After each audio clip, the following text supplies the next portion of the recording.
Good morning to those of you just joining us this morning. We'll be getting started in a moment. We've opened up the waiting room to allow everyone to join the meeting. We should get started shortly.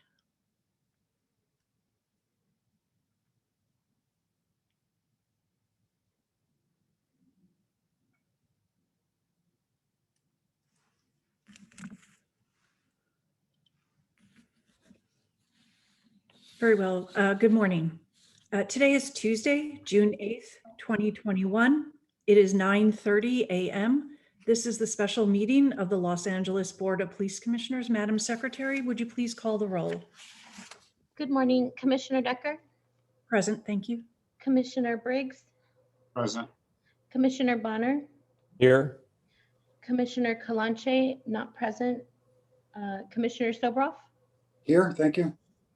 Let the record reflect that we have a quorum. Also present, we have the Chief of Police, the Inspector General, the City Attorney, and sitting in for the Executive Director, we have Senior Management Analyst Jane Farber. Madam President. Thank you very much, Madam Secretary. I should add Commissioner Kalanche is having some challenges signing in with her technology, and we will work on that. I'll ask the Commission staff to try to assist her, and I expect she'll be joining us shortly. Before we begin on our agenda today, a few reminders. All members of particularly to members of the public. All public comment will be heard during item 2 on the agenda, to which we will dedicate a total of 45 minutes. Members of the public will have 1 minute per agenda item for a maximum of 2 minutes total, and at the request of the speaker, they can be given 1 additional minute for general public comment for a maximum of 3 minutes total. Members of the public who participate in public comment are reminded that they can speak to any item on the agenda or a matter within the jurisdiction of the Board of Police Commissioners. Public comment is your opportunity to address the board. So you are free to express your opinion on matters before the board and to generally express when you disagree with other opinions expressed. However, directing your comments to other individuals who have spoken or attacking others who have expressed their opinions shall be deemed off topic, and your public comment period will be concluded. For all members of the public, if you choose to participate in public comment at any of our meetings, there are a number of ways. They are all outlined on the agenda. But to summarize, the public can participate in commission meetings in one of the following ways. In advance of a meeting, you can submit written public comment to the email address policecommission@lapd.online. Or if you have logged into the Zoom meetings, you can raise your virtual hand. If you use the phone number to call into these Zoom meetings, you can press *9 if you wish to speak. Alternatively, and if you wish to just listen to the meeting, you can call into one of the numbers listed on the agenda that are designated for call-in and listening purposes only. With that, I will turn to our agenda, and the first item on today's agenda is the report of the Chief of Police. Chief Moore, the floor is yours, sir.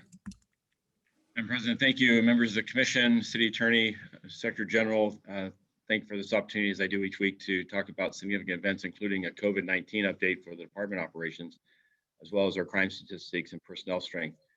Relative to the COVID-19 update regarding department operations, the department continues to enjoy, as does our community and our local, this whole locality, a significant slowing down of new cases of COVID-19. However, we have also shown over this last 2-week period that the virus is still very present and still poses a threat to our personnel, their families, as well as the public at large. This was demonstrated over this last 2 weeks, where we had an additional 9 individuals that were tested positive for COVID-19. That now leads our total of 2,705 department personnel who have tested positive for COVID. That's an increase again of 9. 8 of those were sworn members of the organization, and 1 was a civilian professional. In our work status, we now have 55 of our employees who are at home recovering from this virus. I'm happy to report that none of those individuals are currently hospitalized and appear to be recovering and expected to return to work shortly. That's an additional, so 55 is an addition of 4 personnel since the last time I reported on this. In regards to the vaccine, we now have 51% of the organization that has taken 1 dose, 44% that has taken both doses or was a participant in the Johnson & Johnson vaccine, and a total of 65% of the organization that has had either one dose and or a presence of antibodies. We continue to work with those that have not taken the second dose or have not taken either doses to encourage them to participate in this vaccine, this vaccination process. We believe that it will, again, safeguard them, their families, as well as the public in which we serve. Department operations relative to COVID-19 with the quickly approaching June 15th date will involve the department looking at both our meetings and internal actions to ensure that we remain compliant with LA County provisions, including face coverings, as well as the size of gatherings and nature of those gatherings. And we also now will be in a position to be reopening our front desk operations following the June 15th date. The plans for those operations will be a 7-day-a-week plan from 7 in the morning until 8 o'clock at night. This will afford the opportunity for all members of the public to make reports in person. As a reminder, people can still respond to stations across Los Angeles and receive services from the front desk. However, they're not allowed to wait in the lobby. They'll need the signal from the front. There's phones and messaging devices that allow people to signal at our desk operations, and either a unit will be dispatched and the report will be taken or investigated from outside the station, or they'll be brought into a secure and safe area for the police matters. Moving on to the next, my next topic, which is significant events. And over this last 2 weeks, we had one categorical use of force. It was an officer-involved shooting with no hits. And reporting on the facts of that circumstance, it occurred in the Topanga area on the 29th of May, which is a Saturday at approximately 1 o'clock in the afternoon. Topanga uniformed patrol officers responded to a radio call of an assault with deadly weapon suspect. The comments of the call indicated that the individual, later identified as a Mr. Patrick Colby, a male white, 38 years of age, had pointed a handgun at another individual. The officers, upon their arrival, they located Mr. Colby in the parking lot of the shopping center at the 21,900 block of Ventura Boulevard. There, the officers gave him instructions and commands. However, he refused to comply, and Mr. Colby allegedly pointed a handgun at the officers, which resulted in an officer-involved shooting.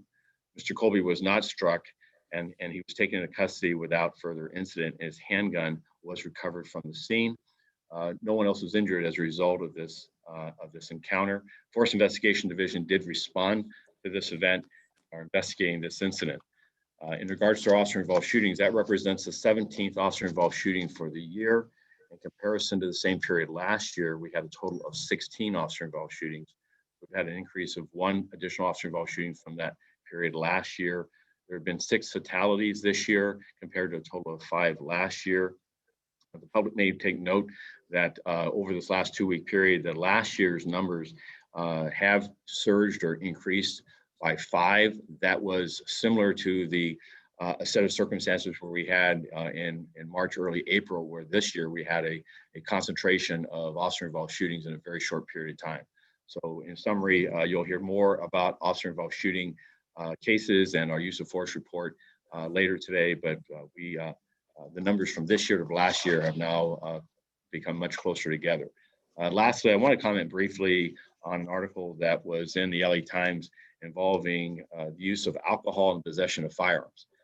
This is a very serious, article, a concerning article, and while I'll not agree with all of its characterizations, I want to stress to the members of the public, as well as this commission, that the use of alcohol and a person possessing a firearm, a police officer off duty, is a very serious matter and one we pay a great deal of attention to. Our policies in regards to the use of alcohol off duty and the possession of firearms it's part of a much larger policy in regards to the use of alcohol or any intoxicant overall. We recognize that here in law enforcement as a profession, this agency, we've been challenged at times with the misuse of alcohol, the abuse of alcohol. And this commission has heard instances too frequently where the possession of alcohol, the possession of a firearm, and the decisions of an officer with that firearm while intoxicated has had terrible outcomes. But there's also been swift and certain actions, consequences discipline imposed, including the removal of the officer in regards to misjudgments and mistakes and errors. However, recognizing the concerns that are there in the public setting regarding a specific policy on this, I want to assure you that this is a matter that we'll continue to review and understand. I believe that the expectations are clear. However, I also recognize that that rules play a role and policy statements play a role in influencing and in controlling the conduct of our personnel. So this has our attention, and I look forward to hearing further remarks from the commission regarding this. Moving to crime instances or crime statistics year to date, we have a overall reduction of 6% in Part 1 crimes, including many areas of our property crime, which has an 8.9% reduction. The area of property crime that we continue to have concerns about is our motor vehicle thefts, which is just under a 13% year-to-date increase. In regards to our violent crime, homicides and shooting violence continues to be our most pressing issue.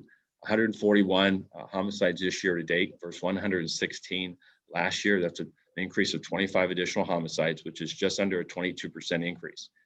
In regards to victims being shot, we've had 600 individuals in Los Angeles City shot this year, a victim of a shooting, whereas 378 last year. That's a 59% increase.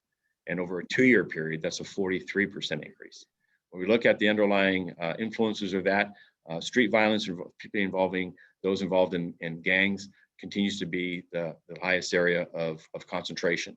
We've had a 37% increase in homicides involving gang-related crime over last year, and a 49% increase over 2 years ago.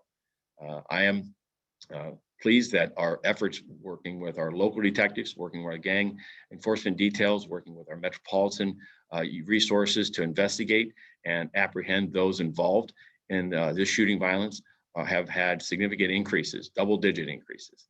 But the reality is that matching and bringing these individuals before justice does not save lives. It may save future lives and future violence, but it does little to help the families that have suffered this violence.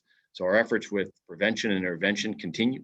Our efforts to support those entities that are in our communities, that are working with our families, working alongside individuals involved in gang violence, as well as persons experiencing homelessness, will continue. We find every opportunity, including my weekly conversations here, to bring the emphasis, and I'm pleased to report with the mayor signing the budget for next year, that there are substantial resources being brought to bear for both those areas for prevention and intervention services. And we look forward to those arriving and on the scene and in our communities as an effort to quell this violence. Violence, by the way, that we believe is directly related to the impacts of this pandemic. As we look upon this violence, it's not isolated just in Los Angeles, but it's across the county and major cities across the country. And in many instances, actually higher increases of that violence in those other parts of the country. Our personnel strength, I'll transition to that. We now have 9,467 sworn members of the organization. That is underneath our budgeted number, and now we'll set the stage for the first academy class that we'll be hiring beginning July 1st with the mayor's adopted budget. Our plan and desire is to hire just over 740 recruits this coming year to ensure that the outreach and engagement is with our communities of color, particularly our African-American communities, as well as women and Asian Pacific Islanders. We'll be looking to have an academy class each month, actually every 4 weeks, for a total of 13 over this next year.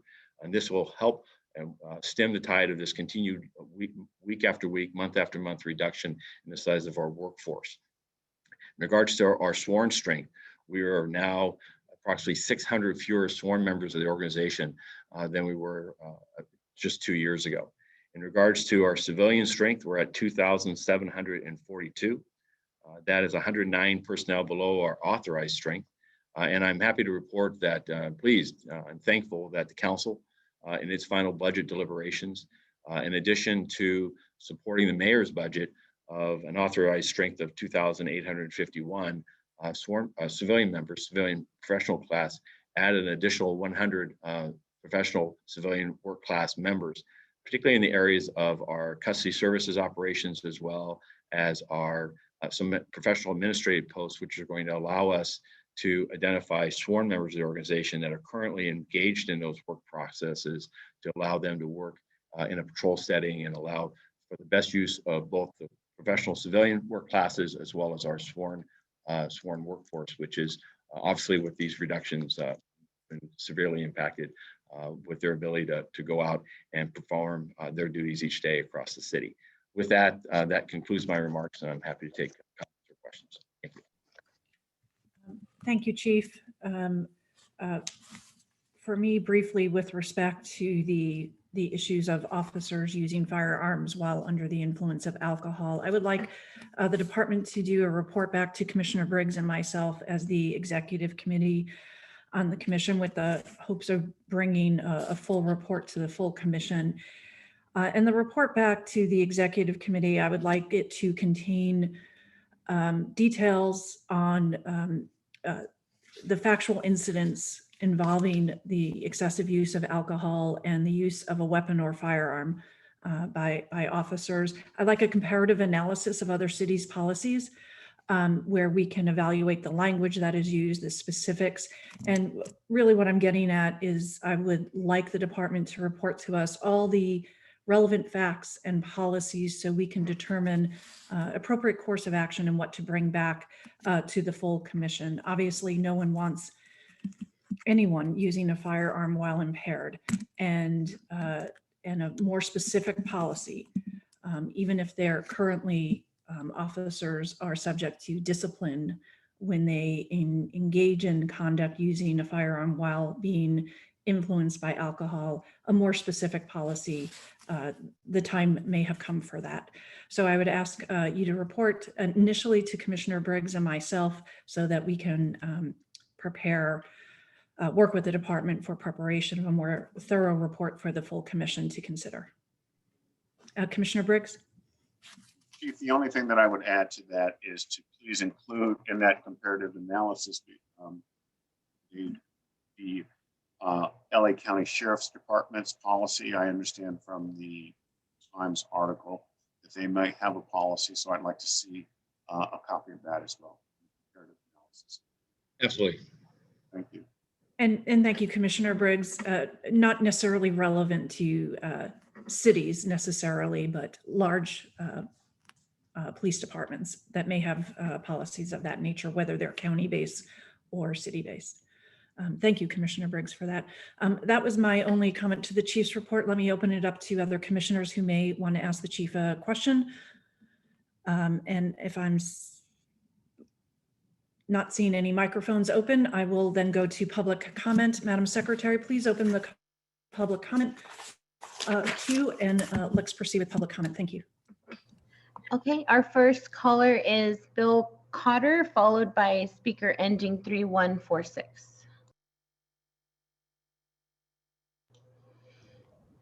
Good morning. Thank you for the opportunity to speak with you this morning.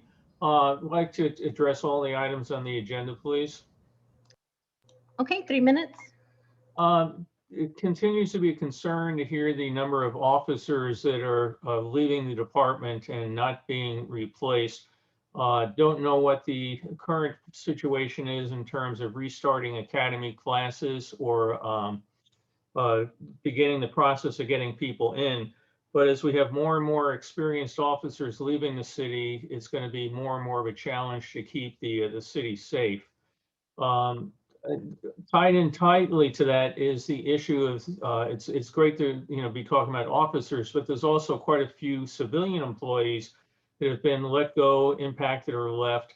And as I think the commission's well aware, the work that the civilians are doing doesn't go away when the civilian does. If the work still has to be done, it has to be done by a sworn officer, which further takes officers off the street. So given the fact that we've gone a year now with the situation with people leaving, I would really urge the department to be coming up with a better policy on what to do to retain people or replace people. Also wanted to mention the department's policy on not responding to things like minor traffic accidents as a cost-saving measure. Yesterday, I happened to come across an accident in the middle of a busy street The people involved had called the LAPD, were told they were not going to respond because the fire department was not transporting anybody. This left an elderly gentleman in the middle of the intersection with a destroyed car, totally blocking all the lanes of traffic. We had to help him, get him a tow truck and get him out of there. When you get down to the department's mantra, protect and serve, it's not serving people who don't have any idea of how to deal with a traffic accident. Basically, at that point, don't have the mental capacity to deal with a traffic accident and leave them on their own to fend for themselves, which in this case, 2 gypsy cabs try to show, or taxis try to show up to take the guy's car. We had to talk him out of that. I again ask all the people with their defund the police to realize it could be your relatives, your grandfather, your neighbors, your friends that are stuck out in the middle of the street. They're not able to get help for themselves, and people are trying to take advantage of them with their particular problem. That defunding is not the answer. Correcting issues is certainly an answer, but unless the manpower is restored to the LAPD, again, God forbid your mother or father is where this elderly gentleman was yesterday, standing in the middle of the road crying because nobody's coming out to help him. Thank you, and I yield the rest of my time. Okay, thank you. Next, we have speaker ending 3146, followed by Zach Sherwin.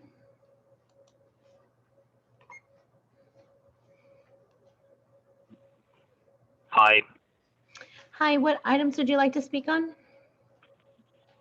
public input, chief, and 4B. Okay, 3 minutes. 4B, you've got officers outside of a door where a guy's inside. You don't know if he has a gun. And my first question is, where was the headgear? You didn't protect the officers, Eileen, or Soberoff, or the chief, or even Chief Beck, or Chief Bratton. Did not protect these officers. And also the officers had the opportunity to put on headgear and they didn't. Why didn't you, officers? As I try to stand up for you. Remember, Jamil Shaw was, hey, you in a gang, and he was shot in the face. And that's because of Special Order 40. It's got to go. Sanctuary City Law, California Values Act. It's been killing black people. It's a real problem. Hey, Goldsmith, it seems like she got out, possibly saved her life. Got out of the commission. I've noticed that the Brown Act, you know what that's really for? It's when you back one of these commissioners into a corner and they know the law's wrong, the Brown Act allows them to get out of speaking to the issue because they know they're losers and they know it, they're wrong. I've also noticed with the chief, what he supports, I've noticed that nobody black wants to go back, give the Native Americans back their land. And the chief supports this. They stay in here. And this is how, when a person assessing the functions, that's how you find out its most important directive is to have someone keep saying they're changing the USA, which keeps everyone and the Native Americans on concentration camps. The LAPD, the chief supports that stuff. And I've noticed black people don't want to go back to Africa. White people don't want to go back to Europe, but the Native Americans still on concentration camps. The Eileen supports that. You support that because you just spoke up, right? We need to address items that are within. That is in your jurisdiction. This is part of my public comment. Can't take that away, miss. I already talked to that stuff. It's about it is, but you, Eileen, aren't you the one keeping the Native Americans on concentration camps, Eileen? Next speaker, please. That's in your jurisdiction. That's what you're doing, Eileen. Madam Secretary, next speaker, please. Okay, next speaker is Zach Sherwin, followed by Matios Kadane.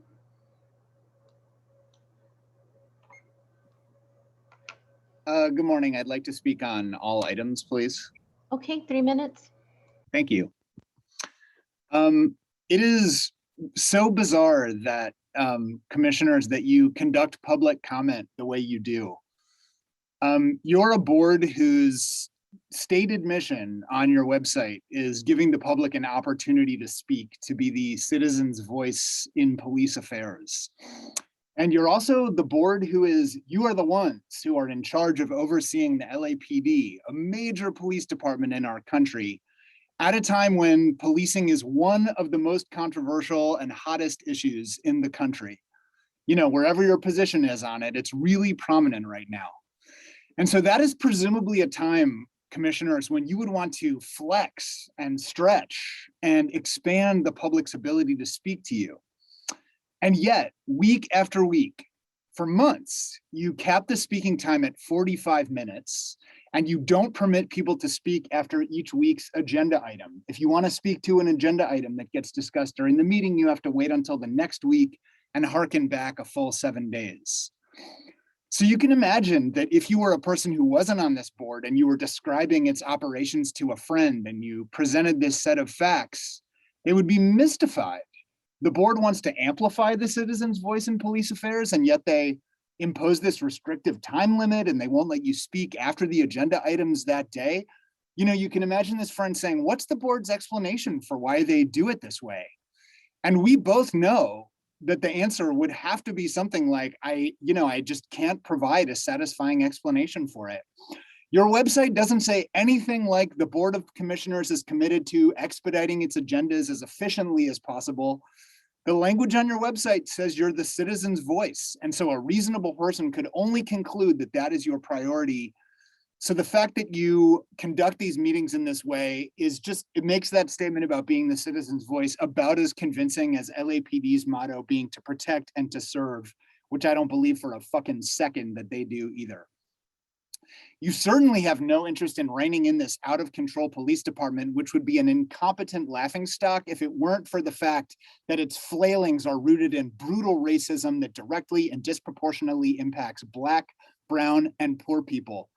The city's newspaper ran an article this week with the headline, "Armed and Drunk, Off-Duty Cops Get into Trouble Drinking, LAPD Rules Fail to Prevent It." And all that happens is that you ask for a report back so you can make a comparative analysis.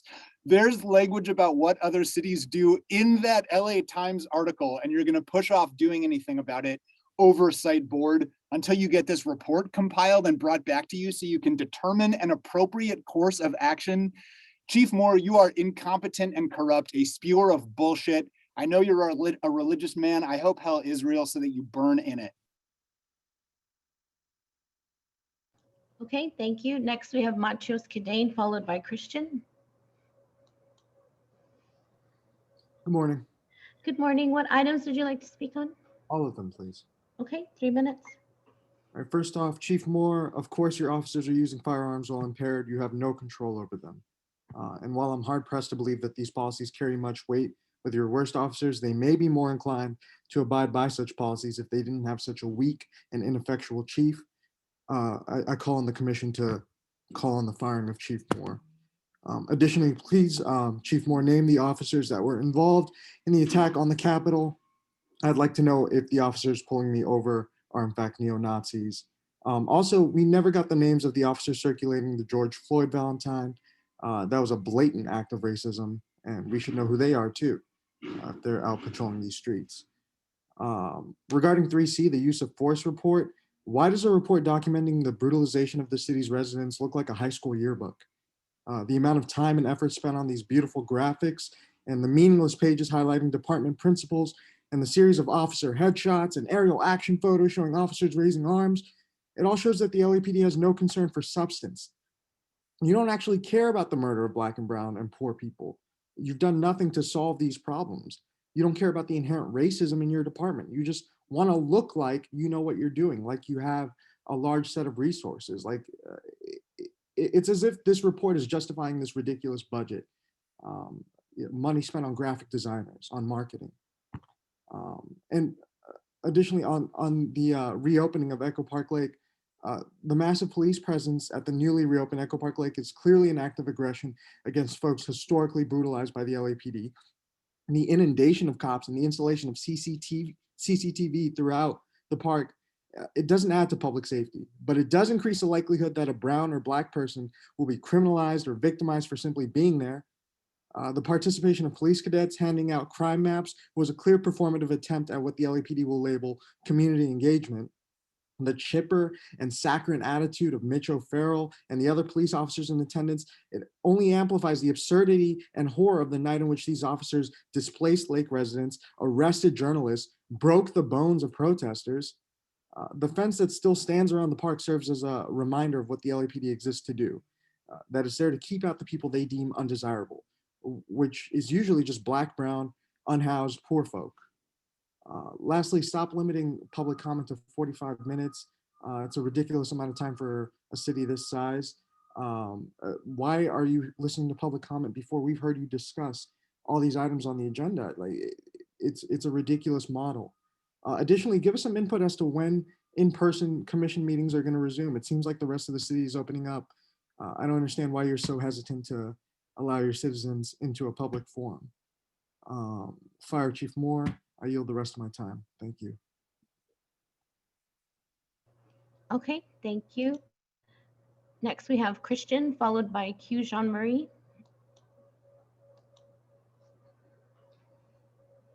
I would like to speak on 3A general comment and chief's report, please. Okay, 3 minutes. Good morning, Chief Moore and the police commissioners. I am a community member in the Foothills, and I look forward to hearing Foothill Division's verbal presentation today. I appreciate all of our police officers at this precinct, including the captain, the sergeants, and the senior lead officers. They are very professional and helpful. I've learned to respect them as I've seen them in action, from saving a handicapped man from a burning car, to closing down illegal casinos, to protecting civilians as others were throwing rocks the size of grapefruits at their heads last summer. I also appreciate the CPAB civilian co-chair, who always answers my questions and concerns in a timely manner with respect and compassion. CPAB is a great asset to our community and its safety. One concern we continuously have is the speeding and reckless driving up and down Foothill Boulevard in Sunland, Tujunga, and even on our side streets. These dangerous drivers need to get more tickets for speeding, racing, not stopping at stop signs, blowing through red lights, and even using the center divider to pass other cars. We have had many deaths in our town because of this problem. How can Foothill Precinct get more funds to hire more patrol officers to give out tickets, and for repeat offenders or seriously reckless drivers to impound their vehicles and take away their licenses? These entitled drivers continue to drive reckless because they know they can get away with it. Speed warnings with flashing lights will only slow down and deter responsible, conscientious drivers, not brazen, self-absorbed lawbreakers. Other communities might say they want less police, but I speak to my many neighbors and friends in Sunland, Tujunga, and we all want more police. We also want a faster 911 response time. Sometimes we have to wait a couple minutes for someone to answer when we call for an emergency. I ask you, Board of Police Commissioners, to please work with Captain Johnny Smith and assist him in any way possible for the sake of our community. All of the people calling for abolishing police and calling for less police presence are the same people who do not want the enforcement of laws. And we support the laws of our county, of our city, and we support the law enforcement officers. We have great respect and want to encourage you to keep fighting the good fight. Thank you.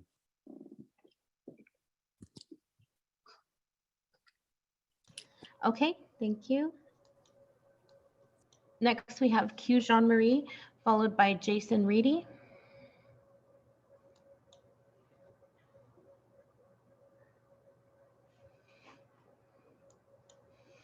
Q, you're on. Yes, good morning. I would like to speak on all items, please. Okay, 3 minutes. My first comment is regarding the chief's report. I couldn't help but notice that this male white man who was shot at was not killed. He wasn't even hit. I'm wondering how many times did they shoot at this man who actually pulled a gun on someone, because certainly if this white man was black or brown, they would have emptied the clip, because generally that's what happens. Secondly, I think the chief's report is still racialized, because when we talk about crime, I always hear about crime as it relates to gangs, but I don't hear about mass shootings. And we know that during the pandemic, gun sales rose across the country. So how much of that is related to the gun sales, how much of the crime all around the nation that is related to the gun sales, and not necessarily because folks are calling for defunding the police. The other thing is that for some folks who usually call this commission, Black folks don't go back to Africa because Black folks never left Africa. You've got to ask yourself, how did they get here? Those who were taken in the transatlantic slave trade. Black folks don't need to go back to Africa because they never left. The other thing is,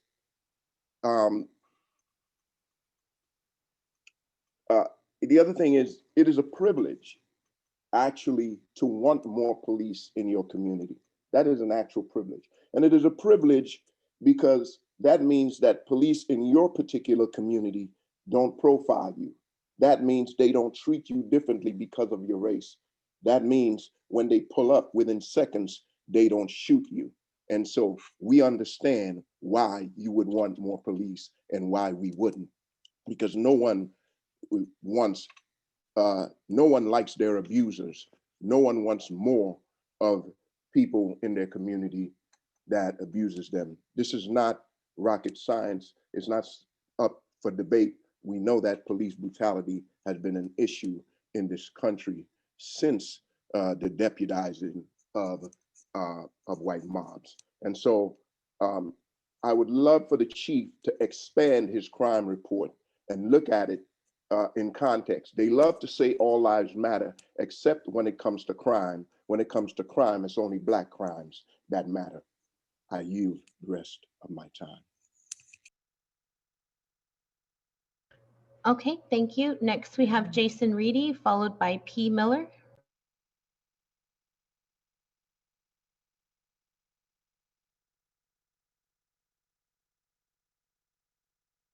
Hello? Good morning. What items would you like to speak on? All of them. Okay, 3 minutes. So I'm going to start with item 3H. The LAPD doesn't need this money. So why do y'all keep approving these types of donations? If so many corporations like Target and money laundering nonprofits like the LA Police Foundation would like to fund the LAPD, then the public shouldn't. For each and every donation approved by this feckless commission, you all's commissioners should tell the LAPD to find the same amount of money in their bloated budget to reallocate to Black and brown communities. So let's talk about Echo Police Park. When the LAPD and its affiliates are harassing the unhoused, they fill their time with harassing vendors and attempt to recruit our children.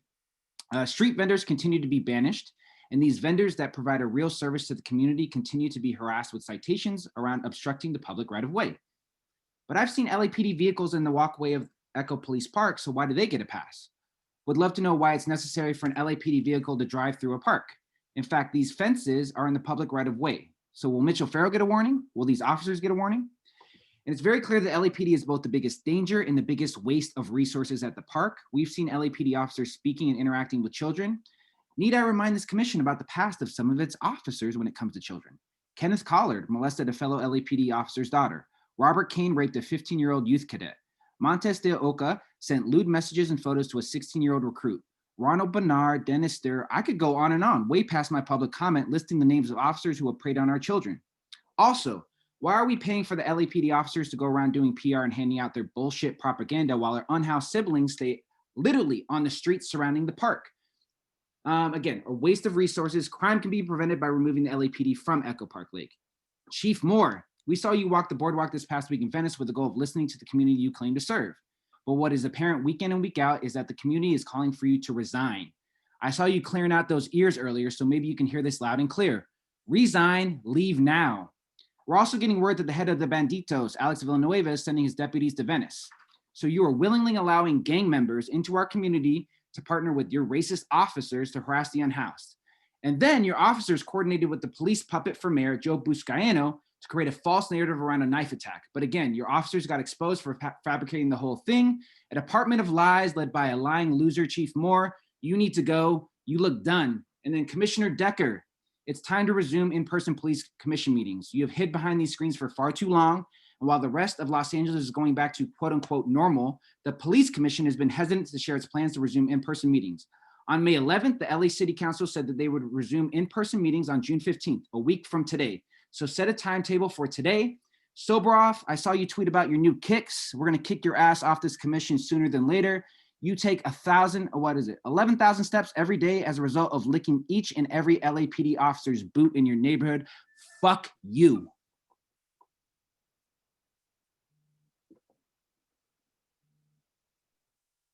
Next speaker, please, Madam Secretary. Okay, next we have P. Miller, followed by Asher Guthritz. I don't mean to throw, but the typing throws me off, babe. Good morning, Commissioners and Chief Moore. Can you hear me? Good morning. Yes. What items would you like to speak on? 1, 2, and 3B. Okay, 3 minutes. Yes. Thank you to those commissioners who listened to the request to go on ride-alongs in different bureaus. Understand some of you have, and I would encourage that to continue to give you a better perspective of what is going on at the street level, and certainly to give balance to the foul-mouthed rhetoric screamed at you every week. Number 2, again, want to recognize LAPD's outreach and engagement of the LGBTQ community and all communities in its effort to build partnerships and encourage qualified, diverse recruitment, something LAPD has actually been doing for years. Regarding the homeless and transient issue, I would strongly encourage commissioners to read an article in the Los Feliz Ledger, April 9th, 2021, Rahman's Bleeding Heart Endangers Constituents by Allison Cohen, regarding a homeless encampment that has become an operating center for gang and drug activity. Also, please view reporter Rachel Kim and other reports on the escalating violence and fires in the homeless encampments in Venice. Chief Moore, regarding your future report on homeless and shared responsibility, I would like to suggest a few questions. Is LAHSA doing their job? What specifically have elected officials and legitimate nonprofits accomplished? Any plans for a homeless hotline? It is the very least those who voted to defund the police could supply us. Is it true Bridge Housing is having a hard time filling beds? How many people refuse aid from LAPD and outreach groups? No one ever discusses that number. And is it true that in 3 days, someone can move to LA, take over an uninhabited property, sign up for city services, get free food, free phones, and free advocates getting paid by some questionable nonprofits? We just need some truth and answers. And when politicians fail, they blame the LAPD or expect PD and the Sheriff's Department to clean up the mess. Compassion is always welcome, especially on this issue. But this is a major safety and health crisis for all. Children have to walk around needles in the middle of the street. Seniors have no sidewalks. The mentally ill go untreated, and arson fires continue to increase. So commissioners, this is where we need you to publicly hold accountable the very people who appointed and confirmed you. What have they successfully accomplished as their shared responsibility? And to the LAPD officers, we, the general public, we are not conned by those who do you harm and gleefully try to create chaos in LA. We support you and applaud your willingness to continuously improve over the years to become part of our community. You are our LAPD. Thank you. Okay, thank you. Next we have Asher Guthritz, followed by caller ending 5417. Thank you. General comment and item 3C, please. Okay, 2 minutes. This commission, which has so much to feel shame for, should be deeply embarrassed by their annual review of police brutality and murder. You dress up your violent and often murderous interactions with citizens, particularly Black and brown, poor, unhoused, and queer residents of the city, with DSLR soft focus photos of your supremacist force looking thoughtful and well posed. Police presence is no solution to any of the problems that this egregious document purports to be concerned with. So this is from Elizabeth Hinton's great new history of Black rebellion and police violence called America on Fire, which I certainly recommend that the last caller read as well. The history of Black rebellion across regions and decades demonstrates a fundamental reality. Police violence precipitates community violence. This reality escaped policymakers and many of the scholars they consulted then, and it continues to be ignored by them today. Authorities have funneled billions of taxpayer dollars into the war on crime, the war on drugs, and the prison system. Rather than contend with underlying causes, this nation's leaders further criminalized entire communities, guaranteeing that rebellions would only continue. Black rebellion clearly has a future. It also has a long history. Slave patrols, America's first system of organized civilian-based law enforcement, were charged with suppressing potential insurrections by raiding slave dwellings, dispersing gatherings, and patrolling the areas around plantations and towns. Here was the foundational logic of American policing, maintaining the social order through the surveillance and control of people of color. In closing, fire Chief Moore and defund the police. Thank you. Okay, thank you. Next, we have caller ending 5417, followed by Sam Woe.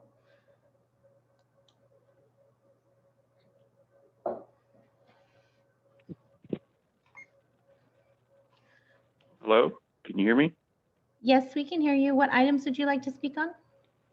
I'd like to speak on public comment. I just from the San Fernando Valley, and we support the police here in the San Fernando Valley, but there's been some problems that we've been having that evidently the police have been telling us they can't do anything about.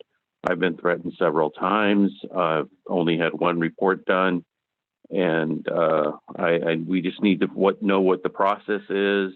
And because this is a person that I believe is on parole, and they've been a menace to the neighborhood. I believe they're in gangs. I don't know for sure because I can't get any information from our senior lead officer here in the San Fernando Valley Foothill Division. And I'd just like some more clarity on these reports. The data needs to be put in so that if something does happen, they know where to go. That's the end of my comment. Thank you. Okay, thank you. Next, we have Sam Woe, followed by T.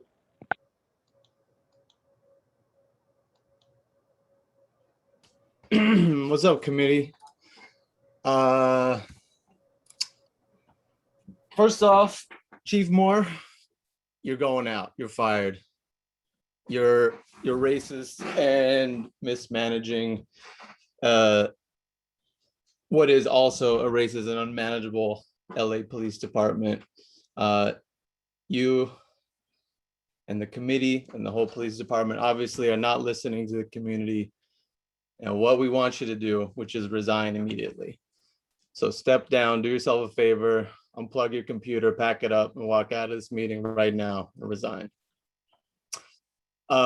It's crystal clear that the police are incapable of taking on any of the tasks that the community needs, which is care, which is support for the mentally ill, support for the unhoused. And you are an institution that swallows up taxpayer dollars and misuses them and even murders the citizens of this city, saying that you're protecting them, when in actuality, all you are is a colonial occupying force in a neighborhood in a city that does not want you, does not need you. We can handle ourselves. We just need your funds to be diverted away from you so that pre-existing organizations of community support, mutual aid, care, after-school programs can get out those funds to actually do the work that needs to happen to raise up the community members, the most vulnerable, people who you victimize, who you murder, year in and year out. And we're sick of it, and it has to stop. So this is a call for one, Chief Moore. I'll say it again, might as well resign, because you're not going to hear enough until it happens. Resign, resign, resign, resign. Close whatever MacBook Pro you got opened up that you spent our taxpayer dollars on, and walk out of this meeting right now. Just do yourself a favor, because you're gone. And defund the police. We need to take all your funds away. So whatever donations from Target you're getting, say no. Put those towards groups that actually need it. We don't need you guys as militarized force dominating the city. When I see you walking around with your weapons and your guns and helicopter, all I think of is money misspent, taxpayer dollars flushed down the toilet. We need those funds to go towards the many already existing operations that go to support. Okay, thank you. Next, we have T followed by Manar Charbon. Hello, Hi, what items would you like to speak on? all of them. Okay, 3 minutes. So, I don't even want to say I can't believe it. The racist rhetoric that y'all allow on here is just, an example of your all's foundation. These pro-blue people that call in are all white people, that call for more funding and more police. I echo the sentiments of Pastor Q, because white folks are being killed in their neighborhoods, right? So they call for more police because they back this racist system. A white man points a gun at y'all and he walks away with his life. Mass shooters can go and spray rounds of shots and kill numerous people and walk away and even get walked and taken to Burger King or out to lunch. It's just disgraceful and disgusting. Chief Moore likes to talk about gangs in the communities, but refuses to talk about the police gangs in his own departments. Okay, I was at the Angelversary for Eric Rivera, who had a fluorescent water gun that your two officers rolled up on this 20-year-old young man, Officer Daniel Ramirez and Officer Arturo Ureta from the Harbor Division, murdered Eric Rivera and are still working on the job with no consequences. They rolled up on this young man and shot him within seconds in Wilmington and ran over his body with the car and then left the car on his body and left him in the street for 12 hours. At his Angelversary, your patrolmen were driving by and harassing the family, turning on their lights, driving up and down the street, terrorizing, harassing, and further traumatizing this family. This is disgrace. You talk about the families of victims. What about the families of the 630, over 630, the LAPD and LA Sheriff's Department is murdered? Where is their justice? Justice won't even bring back their loved one, right? But we need accountability. And as far as the mayor's budget, bullshit.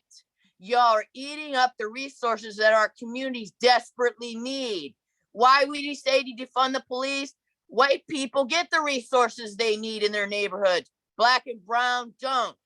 Our neighborhoods, our youth, our seniors, our disabled folks need resources. And LAPD keeps eating up our budget. Fuck the mayor, fuck Chief Moore, and fuck these pro-blue people calling in on here with their racist rhetoric. Good day. Okay, thank you. Next, we have Manar Charbon, followed by Baba Keely. Hello. Good morning. What items would you like to speak on? All items, please. Okay, 3 minutes. Well, it's a shame to see how LAPD has and what LAPD has done to Echo Park. The unnecessary presence of police in the park, harassing street vendors, driving their vehicles through the park. Police cadets talking to children, handing out pamphlets, and trying to spread their propaganda. The People's Park has been hijacked by cops and became a police state, putting Black, brown, and vulnerable folks at high risk of discriminatory police violence. We don't want you in our parks. You are not welcomed here. On item 3H, you need to refuse the $10,000 donation from the LA Police Foundation. That donation is actually from Target. What does Target have an interest in LAPD? Big corporations like Target don't have any interest in community safety, and that dirty donation is directly tied to racial profiling and surveillance by LAPD. You need to reject that. on item 3C. Y'all think you can fool the public by your colorful and glossy reports, when in reality, those reports are full of lies. Using the words transparency, accountability, and trust in the introduction is a joke. Transparency since when, Moore? You are the one who can't get his lies together during your report, who refused to be transparent and release names of officers who are involved in the Capitol attack and the George Floyd Valentine's card. And accountability, this department does not even hold killer cops accountable. LAPD has shot 17 people this year. Where is the accountability? And there's absolutely no public trust in LAPD. We saw the continuous use of unnecessary force and violence during the uprising in 2020. We saw it during the displacement of unhoused neighbors and the closure of Echo Park. We saw it and we see it in sweeps every week. We see it with the way LAPD handles people having mental health crises. Violence and use of force is what LAPD is trained to do. We don't need them to be in any spaces near our unhoused neighbors or people struggling with mental health. Frankly, we don't even need them in our communities at all. We don't need more glossy reports and more funding for reforms. We need to defund LAPD and disarm the police and fire Chief Moore. I yield my time. Okay, thank you. Next, we have Baba Keeley, followed by Kim. Yes, I want to speak to public comment and the police report. Okay, 2 minutes.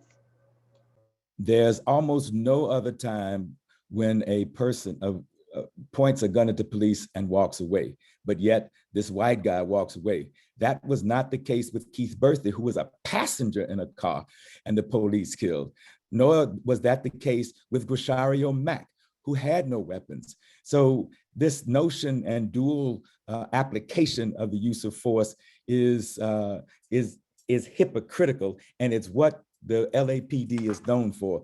That's why this public relations report on the use of force, this gloss over report that doesn't include the people who have been impacted by the use of force and who have been over-policed, but it talks about accountability. The person who shot Grishario Mack, or the police who shot Grishario Mack, were not held accountable, nor was the police who killed Keith Birthday held accountable. So no, this report is an unadulterated public relations report trying to put the best face on an ugly pig. And then finally, no other city department gets these kind of corporate contributions. So for every dollar you get from the police foundation should be, that same amount should come out of the police budget. And then finally, the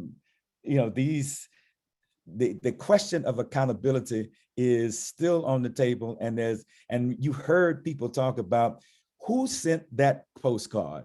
Who were the police who were at the January 6th insurrection? We still don't know that to this day. And so don't ever put accountability in your mouth or talk about it at this police commission when you can't do the simple things.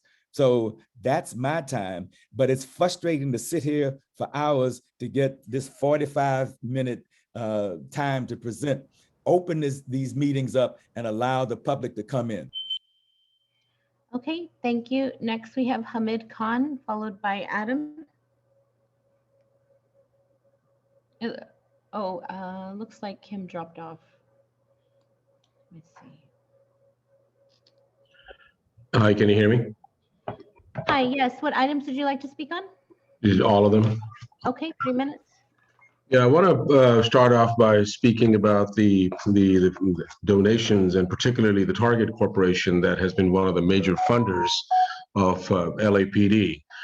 Target's been deep, and I think what we have found out, and this is through the various emails and through public records and through documenting the relationship, the cozy relationship that these corporations then have with LAPD and various police departments as a result. Because what we saw was that during last year's uprisings, how Target was given a special status and how more kind of launched and sent all the cops out to protect Target. And while the LAPD was firing its shooting its guns and rubber bullets and various other things and chemical weapons at the protesters and people and the whole uprising, they were there protecting Target with their lives. We've seen emails between Moore and Target's managing director and their marketing people as well. And this is how these corporations buy the services of LAPD as their private guards, as their private militia. So that's exactly where it happens. And not only that, we've seen these corporations, how they are funding more and more tools of harm. Palantir was bought as a result from Target's donation of over $200,000 going back in 2007. And this is exactly how this whole thing is going on, that most of these technologies, most of these tools that are being used by the LAPD to cause intense harm to the community are being paid by the corporations. Palantir has deep roots in the CIA, and Palantir has been roundly, completely criticized. We saw how Motorola set up all of these cameras and now all of these CCTVs that are going on in various parks. So this has to stop, and the commission has to take a very serious note of how these corporations are running deep and how they are buying LAPD as their private militia. Secondly, a comment to the Inspector General that you are supposed to be doing an audit of the suspicious activity reporting program on an annual basis. The last audit that came out was for the fiscal years 2016, 2017. So we are missing out the 2018, 2019, and 2020 audits and want to know when that audit is going to come out, because you're already behind by 3 years. Because what we have seen in these programs is massive levels of racial profiling, the whole deputizing of the community through the iWatch See Something, Say Something program. We see a disparate impact of over 3-to-1 impact of how Black individuals and particularly Black women are going into these secret lists and they are being profiled. So we demand that audit be conducted immediately and be released as soon as possible. Thank you. Okay, thank you. Next, we have Adam, followed by Kim.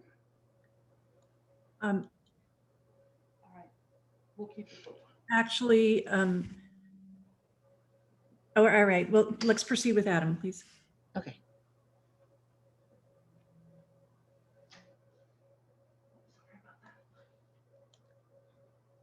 Adam, Yep. what items would you like to speak on? Oh, Becky, I think I'm gonna do all of them today. Okay, 3 minutes. All right, thanks. It's although I would follow Hamid into the depths of hell, it's tough to follow him at police commission, but I digress. I just think it's worth noting every year that I think it's only been 5 or 6 years that you've been releasing this use of force report. And it's all horse shit. I remember distinctly seeing the photo of, for example, Eric Rivera's green water gun that was the justification in the use of force report from 2018, talking about 2017, to murder Eric. And in glancing at this year's, I think it's on like page 3 or 4 or 5 or 8,000. There's a whole section about mental health and policing. And the first paragraph talks about within the last 6 years, I think from maybe 2014 to 2020, 3,000 and some odd officers have gone through 40 hours of mental health training with regard to how they respond to mental health crises. We know how they respond. The LAPD responds to mental health crises. It's, with violence and what they're trained to do. We know that there's no reason that LAPD should be responding to mental health crises, but this use of force report that you release every year is like your stepping stone to reach for more funds for things like that, right?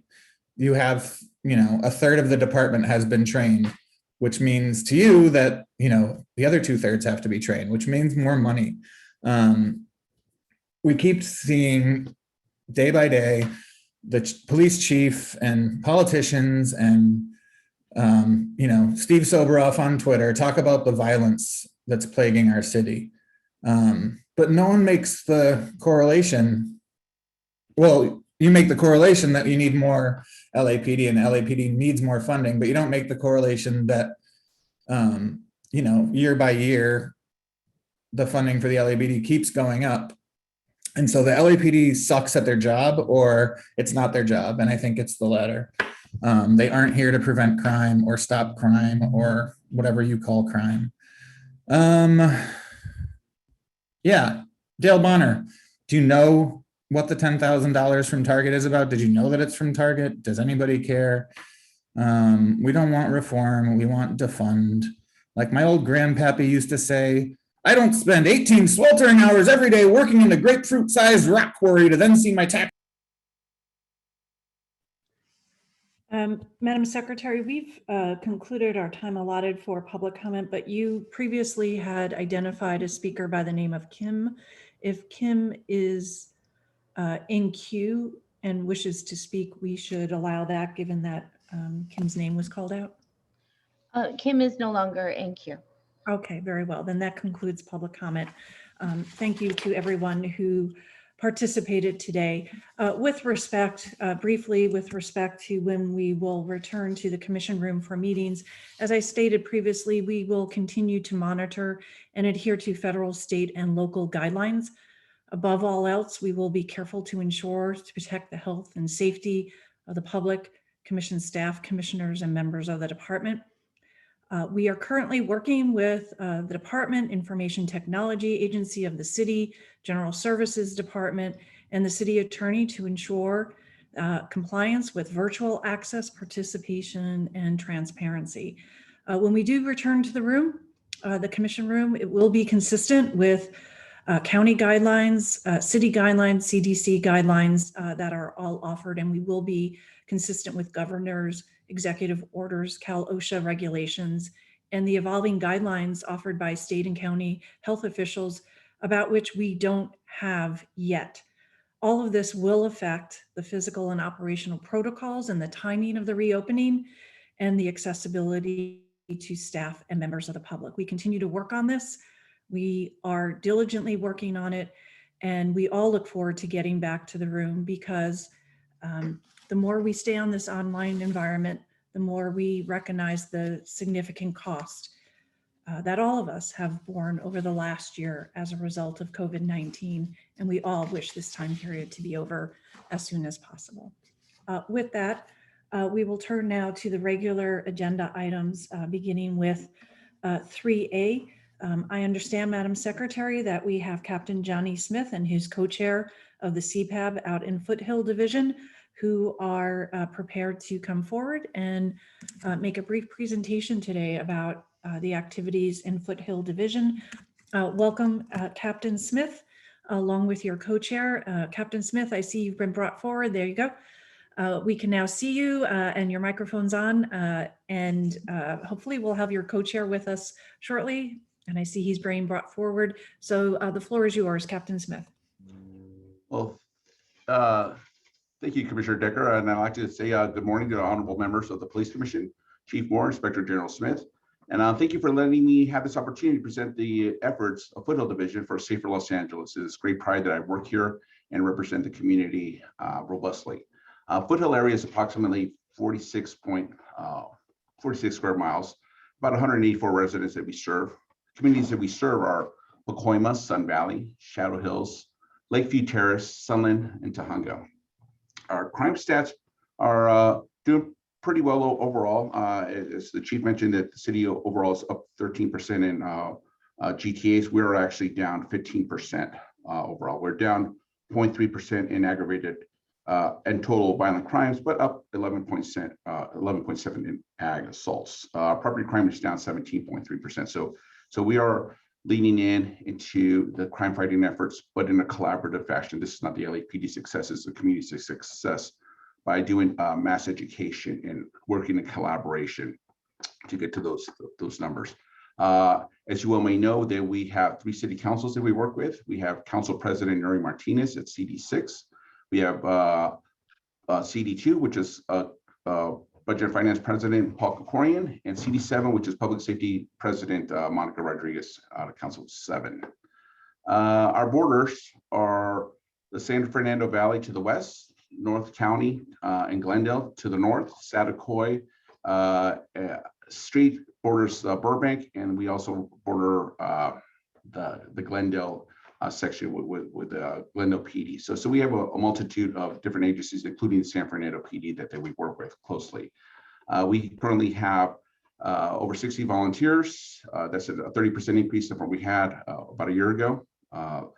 And we work actively with our volunteer surveillance units, and we have a robust units that actually help us cite tickets in order to use resources that are depleted in order to slow down people from driving here.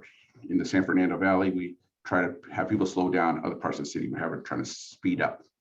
We're the only valley division that has a CSP currently in the San Fernando Gardens. So we're happy to work with that. We let go of the reins of that for the CSP Bureau to take over that. But we work still collaboratively and working in new norms about how we work together on the same effort.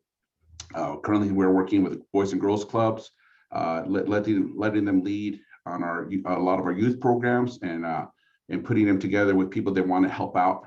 We're the conduit to a lot of issues here, that we utilize that as a meeting location. We're working on them creating a new computer lab where we're trying to stay a healthy distance away from it, but we are facilitating those meetings that actually I plan on meeting tomorrow. We do have a robust partnership with our community. I will say our hospitals have been tremendous help. That the northeast portion of the San Fernando Valley had a humongous outbreak of COVID-19. We did lose a Sergeant Fred Cueto, God rest his soul, to this horrible disease. But we were able to vaccinate most of the division, actually most of the northeast San Fernando Valley, well before the department rolled out its plans. Most of us had our second vaccination in January, thus making Foothill the lowest geographic division in the San Fernando Valley being exposed to COVID-19 by working in those efforts on there. We made good contacts. They were able to lawfully disseminate those vaccinations to us well before that, and we were happy to share that with our neighboring divisions all the way throughout the city in order to get a head start on that, and that enabled us to serve our communities better. But that said, when I came to Foothill, I challenged my CPAB member to expand the membership of our CPAB. We hear a lot about how we disseminate information and how we get information out using technology and portals, but which is a great thing. But I'm more interested, I was equally interested, I should say, about listening, about what are your perceived issues, for more of a procedural justice. Well, why? I could give you a stat as to why your belief system is inaccurate, but I'm more interested in why do you believe that? And in having a lot of dialogue, I took away a lot of understanding, and I realized that if I'm the smartest guy in the room, I'm in the wrong room. So using this collaboration with meeting with the community and having them guide me and to utilize the advisory component of CPAB, I found it to be a great benefit for not only myself, but for the organization and as far as my community as well. I will tell you that I did come in here with some challenges. So we were dealing with Foothill and Lowell, a lot of clashes going there between opposing factions, between BLM, ABRA versus Trump supporters, and they were literally clashing at each other. But there was a lot of dialogue there, a lot of tough comments were said, but we were able to curtail those, we'll say, less than peaceful events by having a lot of dialogue. And it was through the CPAB and neighborhood councils, the outreach was made, that we were having tough conversations before D-Day came around and we were having clashes. So I'm very proud of everyone involved, that we were able to talk it out, to set parameters to we could express our constitutional rights to protest in a peaceful manner. So it's through the CPAB and my community clergy that we encompass that. So I will say that my CPAB president did a great job in outreaching to more diverse group, not so much a like-minded thinking group, that we were able to hear opposing views, and more importantly, to humanize each other, to understand where the disconnect is, to actually listen, because it's just very easy to shut people down and say, you know what, you're crazy, your point of view is wrong. I got the stats to do that, but it's more, like I said before, to understand the procedural meaning of what we actually do. Why do people perceive such things? And that's the challenge that I, as a leader in the Los Angeles Police Department, will look into it and lean into, and realizing that is my ability. It's not to only educate, but to learn, more importantly, to learn. And then from that point on, we could go forward together as a true partnership. So not only do I disseminate information, but I listen to it. And with that, I'd like to introduce my co-chair, Phil Tabby, who is a second generation. His father was a co-chair here, so he's integrated in our community and city since he was a child. So with that, Phil, you take it away. Unless you have any other questions, you could. Thank you, Captain Smith. I really appreciate that introduction. And bring up my notes here. Thank you, Captain. Thank you, commissioners. And thank you, Chief, for allowing the time for the input from the CPABs. You know, it's a pleasure to join you during this meeting. And I'm proud and honored to represent a great CPAB that's always really been a conduit of information to the community, from the community to the captain, should I say. But, you know, in return, we also disseminate that information from LAPD to the community. Like Captain Smith said, I'm a longtime volunteer, started because of my father. When CPAB was first started, and I believe it was back in 1993, my father was one of the first CPAB members aboard. And I was, you know, kind of along for the ride. I was knee high to a grasshopper and always hanging around. I never did become a police officer, but I remained a volunteer. Being a co-chair, one of the most important jobs here at Foothill is to communicate, you know, with our neighborhood councils. We do maintain a good repertoire with them. We do ask their public safety chair to join us during the meetings to help disseminate this information. You know, I've been outreaching the community for a very long time. I have my own neighborhood watch here, but you know, ever since I was a kid, I started making relationships with different folks, and they're still around community leaders and such. So that's one important part, is to outreach all parts of the community, not just my little corner of the world, but all parts of Foothill. CPAB helped diffuse a situation we had in the Tujunga area with protesters that were members or had dealings with the Sunland Tujunga Neighborhood Council. Captain, thanks for mentioning that. Along with that, Commander Hamilton, who is our acting deputy chief over at OVB, and Captain Smith helped facilitate the swearing in of board members at the STNC. CPAB helps LAPD maintain strong relationships with the community. During our CPAB meetings, we do discuss a wide range of issues affecting the community, and we talk about policies that LAPD must follow to ensure the safety of everyone involved. Our members, I'll tell you, they're not shy. We have members that will speak up, and they feel, you know, if they feel that our officers can improve on a situation where they make, you know, contact with the public, the CPAB members will say, you know, hey, that doesn't sound right. Why don't we try this? So we're very vocal. You know, it's not just a group of people that are all pro LAPD. Not saying they're not pro LAPD. However, they do challenge them, and we challenge each other, to be honest. CPAB does open the doors to everyone, no matter what language they speak. I think it was a couple of years ago, I really reached out to our Spanish-speaking communities because I felt like they were being underrepresented. Underrepresented. We'll find ways to communicate with them. One advantage that we have, Captain Smith, you know, is bilingual. And we can, and he's able to connect with our Spanish-speaking guests and members of the community to help them feel comfortable. Foothill has also facilitated, you know, translators within our meetings. When we were meeting in person before the pandemic started, we had a translator in our meetings, and we had a small community of folks that, you know, spoke better Spanish, and we want to facilitate that. We want to make them feel welcome because, you know, we're here for everybody. You know, we even have a gentleman from the Bangladesh community, and if he brings members of his community, you know, we'll figure out how to speak, what is it, Bengali or whatever language is needed. So, you know, leaving no one behind is one of our mottos. We do use social media, along with a lot of the other CPABs, to communicate with the public. We have a Facebook page and all of this sort. But before the civil unrest last year, we were posting our meetings on Facebook Live. Since the civil unrest last year, our members don't feel as comfortable going on Facebook Live, being in front of the public to have the meetings.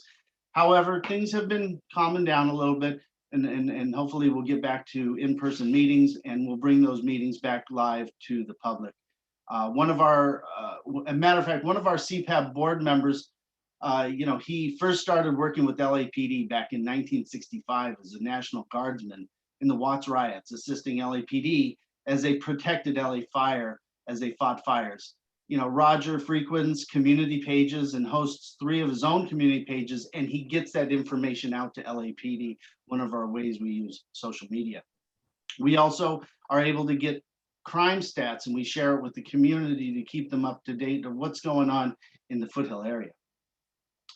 Along with what CPAB does, we have our concerns, Foothill area, CPAB community concerns. One thing, we have aggravated assaults are on the rise. People, they're not reporting because they feel scared, they have little faith anything will get done, not because of Foothill, but they also cannot get through to the non-emergency line. It takes an hour or more, wait times. Our community does have complete faith in our Foothill officers, because they know they're doing the best to their ability. CPAB does work with Captain Smith to urge people to report crimes and inform them that reporting crimes, is essential. Everyone's entitled to a thorough and fair investigation. Unfortunately, I feel this 311 system's a bit flawed, and residents and business owners feel, why should we bother making that report? It also does not help when our specialized units are being taken away due to budget crisis. I believe the Hope team is one of them. One of our biggest issues in the Foothill area is street racing, with our wide open long roads. But the street racing task force was disbanded. And these, dangerous street racing, these takeovers, they're on the rise, and we need those resources and tools for our officers to utilize. Another one of the big issues here in the Foothill area is the quality of life issues. Mentally ill, they're living on the streets, putting many people in danger. Our officers need the tools and training. They need to keep up with the rise in the lawlessness that I feel that our elected officials are allowing. But in closing, Foothill is a hub for community-based policing. Our community members do feel comfortable sharing their concerns with us so we can all work on solutions. I do hear a lot of the same concerns from many of our community members, from Pacoima to Lakeview Terrace to Sun Valley to Tahunga. It's pretty much across the board. They all are concerned. They all do. Most of our residents here at Foothill and business owners support the LAPD. So that concludes my part, and I'd open it up for questions, unless Captain, if you have anything more. No. Well, thank you, Captain Smith, and Mr. Tabibi. Thank you very much for coming forward and for sharing your insights on Foothill. And Mr. Tabibi, I do want to note that one of our earlier callers was complimentary to you and your responsiveness to the community in answering questions and concerns they had. So thank you very much for that. Chief Moore, rather than addressing Foothill's response times directly, I think the commission might benefit from getting some data from the department. If you could designate someone in your department to provide us information on non-emergency and emergency response times throughout the divisions, I think it would be beneficial overall for the commission to review that and have a historical perspective on that as well. Chief, at a future meeting, perhaps we can get that information. Thank you, Chief Moore. Absolutely. We'll cover the, I think Mr. Tabby's remarks, by the way, thank you, Mr. Tabby, and your CPAB leadership. And also, frankly, your presentation is reflective of just exactly what an advisory role does, which is it's informed, but it's also challenging, and it's causing the department to ensure that we're being responsive to the local community. And Captain Smith, thank you as well for the perspective of communications and listening.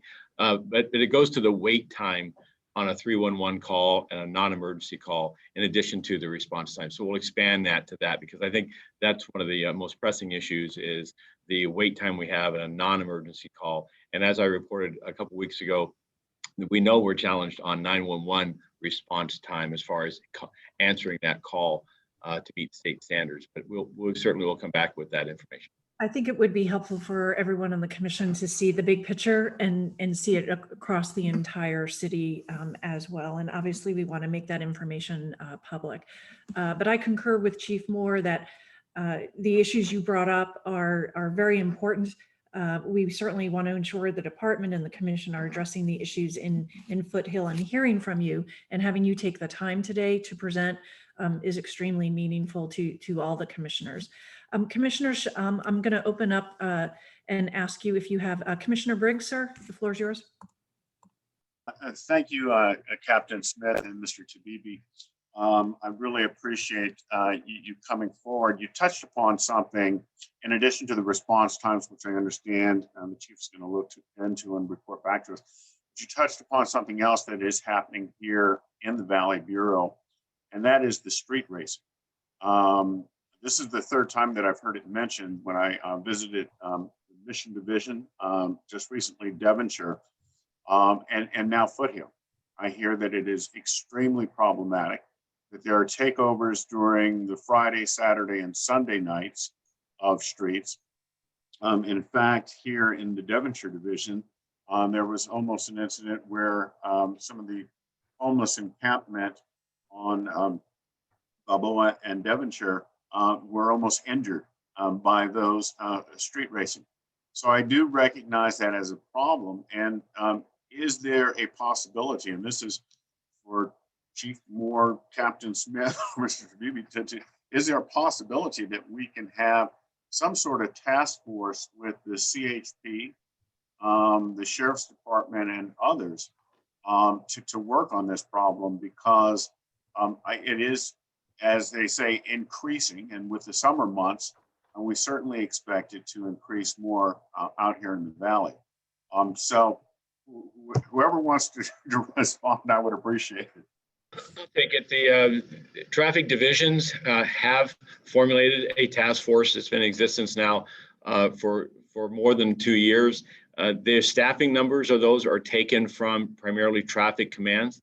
We do augment them from time to time with senior leads and geographic areas. The challenge with the task forces, in all candor, is that the ability to cover a city of our size. These are roving gangs, and I'll call them gangs because they're criminal enterprises. In my view, they wreak havoc on our communities, but they rove across the entire Southern California region, and they're tied in with social media, and we work in an undercover capacity to try to identify their movements. But there are those task forces do work regularly. Not to say that they certainly don't work every single day, but there are identified task forces, and I'll look to provide a report back to you on their efforts. What has been compromised with the reduction in workforce as we've reimagined public safety is less essential functions such as street racing task forces and other investigative efforts that we would previously enjoy with the 600 officers that we no longer employ. These are consequences, and so we are trying to innovate and find unique ways in which to take enforcement action. And I'm proud of the work our people are doing as their resources are challenged. But I also ask, and this is really critical here, is that we need the public's help on this. Far too many people are allowing their young people to be spectators, to participate, and they see it as an innocent sport. They see it as something like cruising the boulevard, Van Nuys Boulevard back in the 50s. And it's not that way at all. These road shows, sideshows are taking lives and costing lives. Regularly we see, and just San Diego yesterday had a double fatality of a street racer.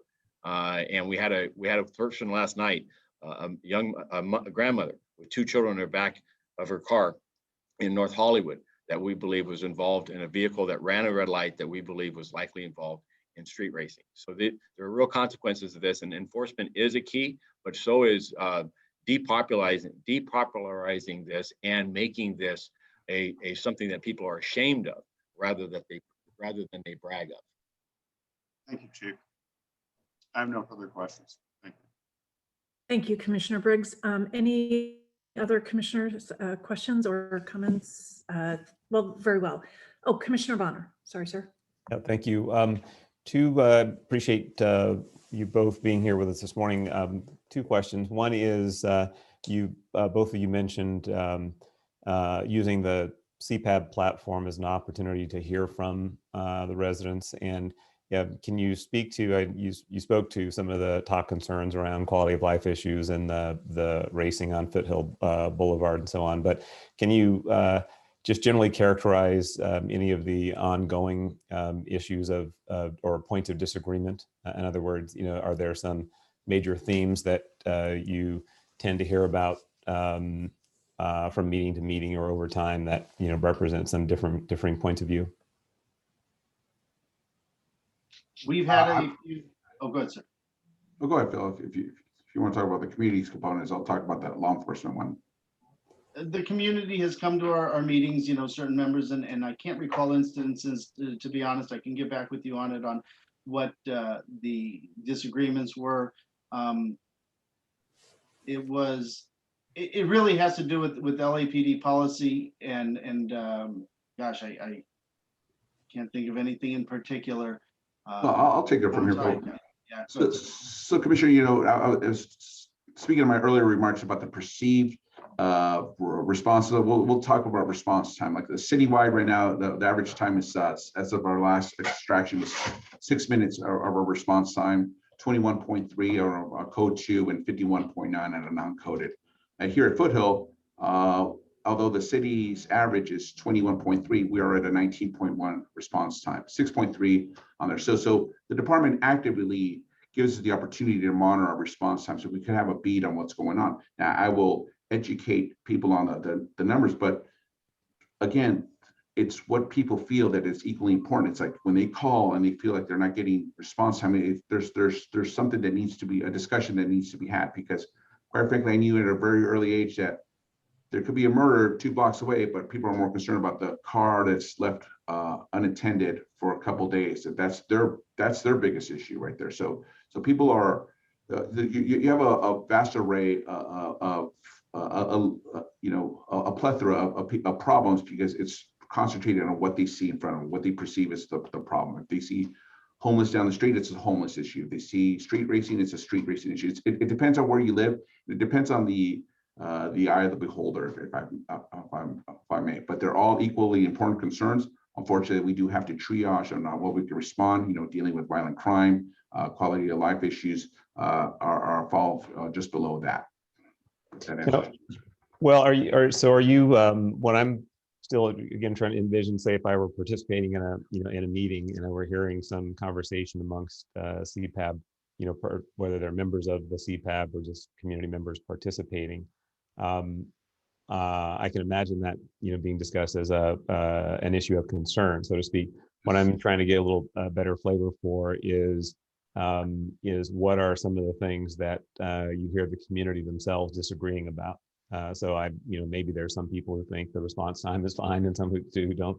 Right. I mean, another example to give you that's is not the kind of issue. I'm trying to get to a broader question about people who feel you're over-policed or under-policed, or people who are pleased with an approach that the department is taking to a problem, and some who may not be. So that's kind of what I'm more trying to understand is how the community may surface and address differing points of view about policing operations.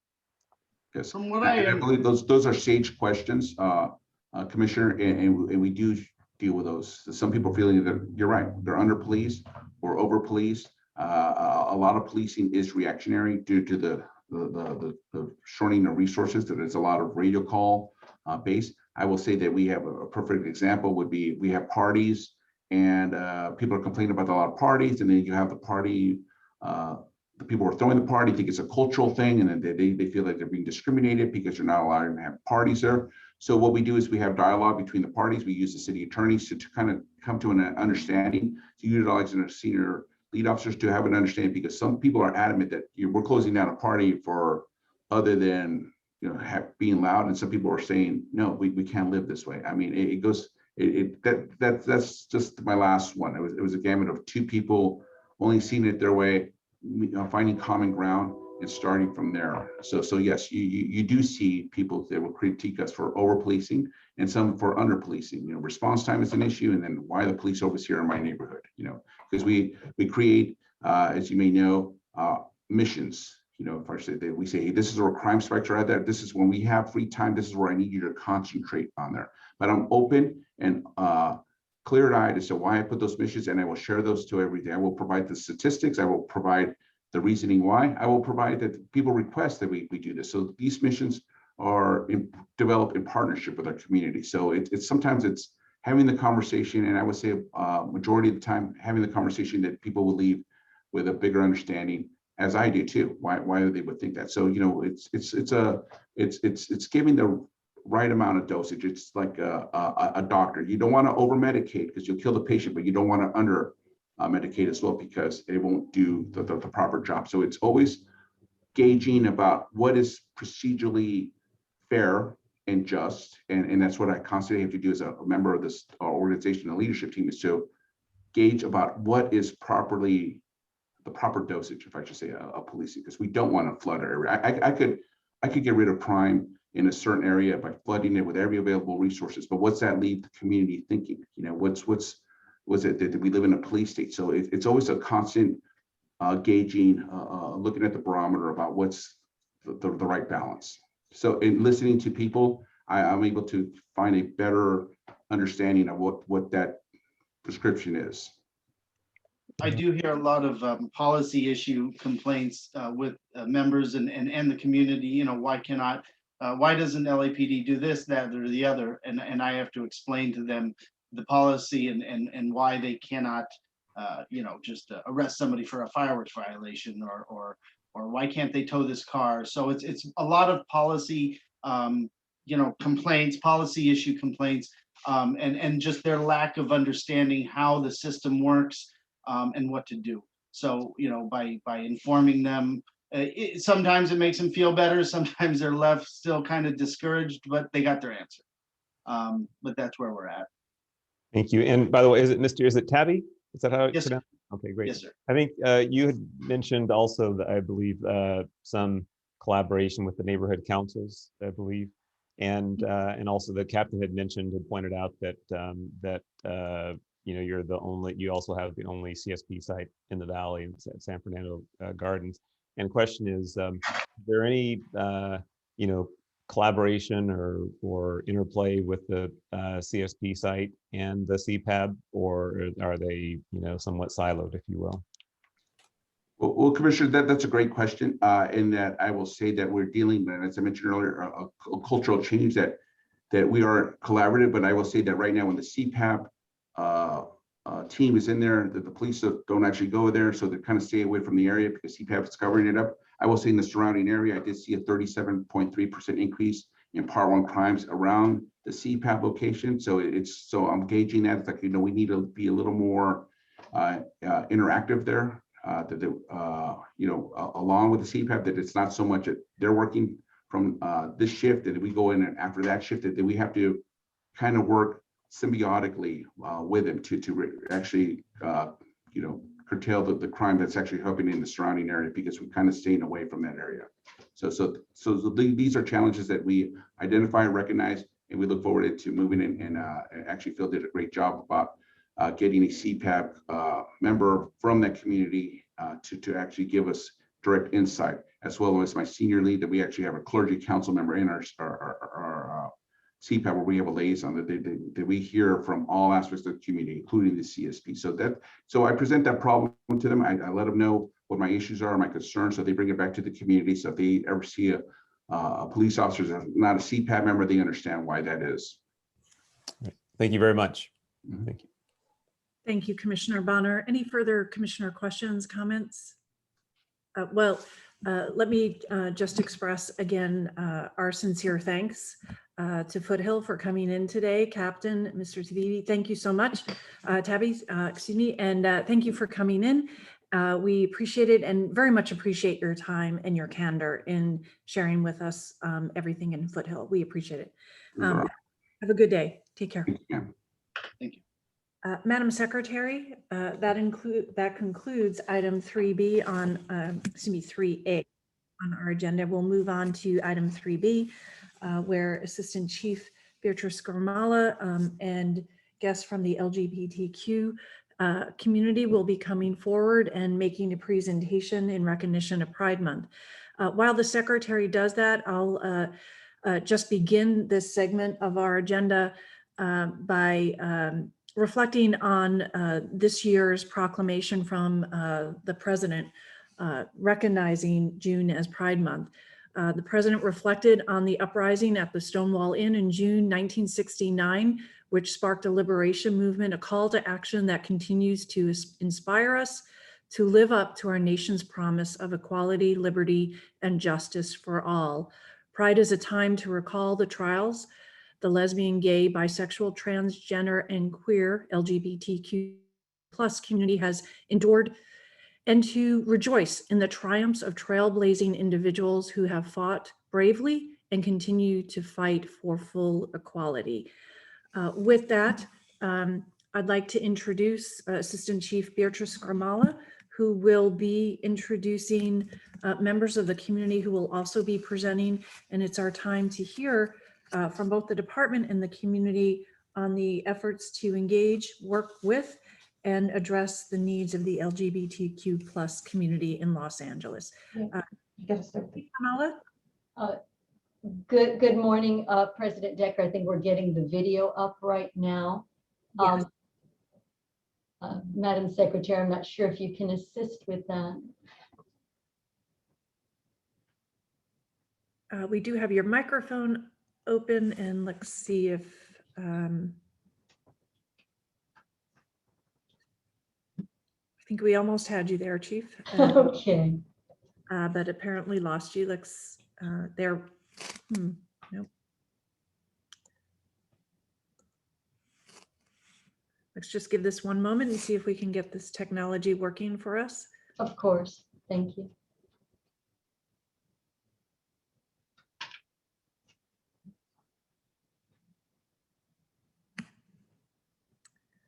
Madam Secretary, is there anything we can do to assist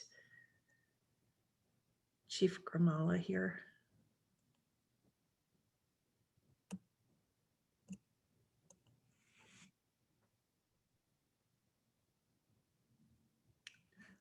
Well, I see some members of the community have joined us. Thank you. Thank you for being with us today. We're very, very grateful.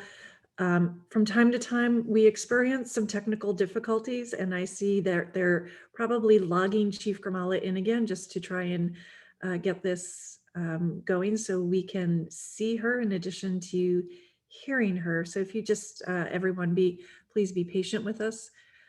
As it appears we're having some challenges. Okay, that's fine. We're not moving.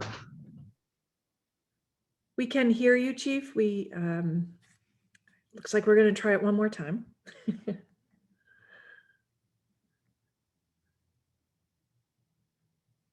And I know the chief wants to introduce you to my fellow commissioners and to the community that is online today. So we'll just be patient for a moment. And Madam Secretary, if there's any update you can have for us, if you have any. I'm on the phone with her staff right now. Give me 1 second. Okay, very good.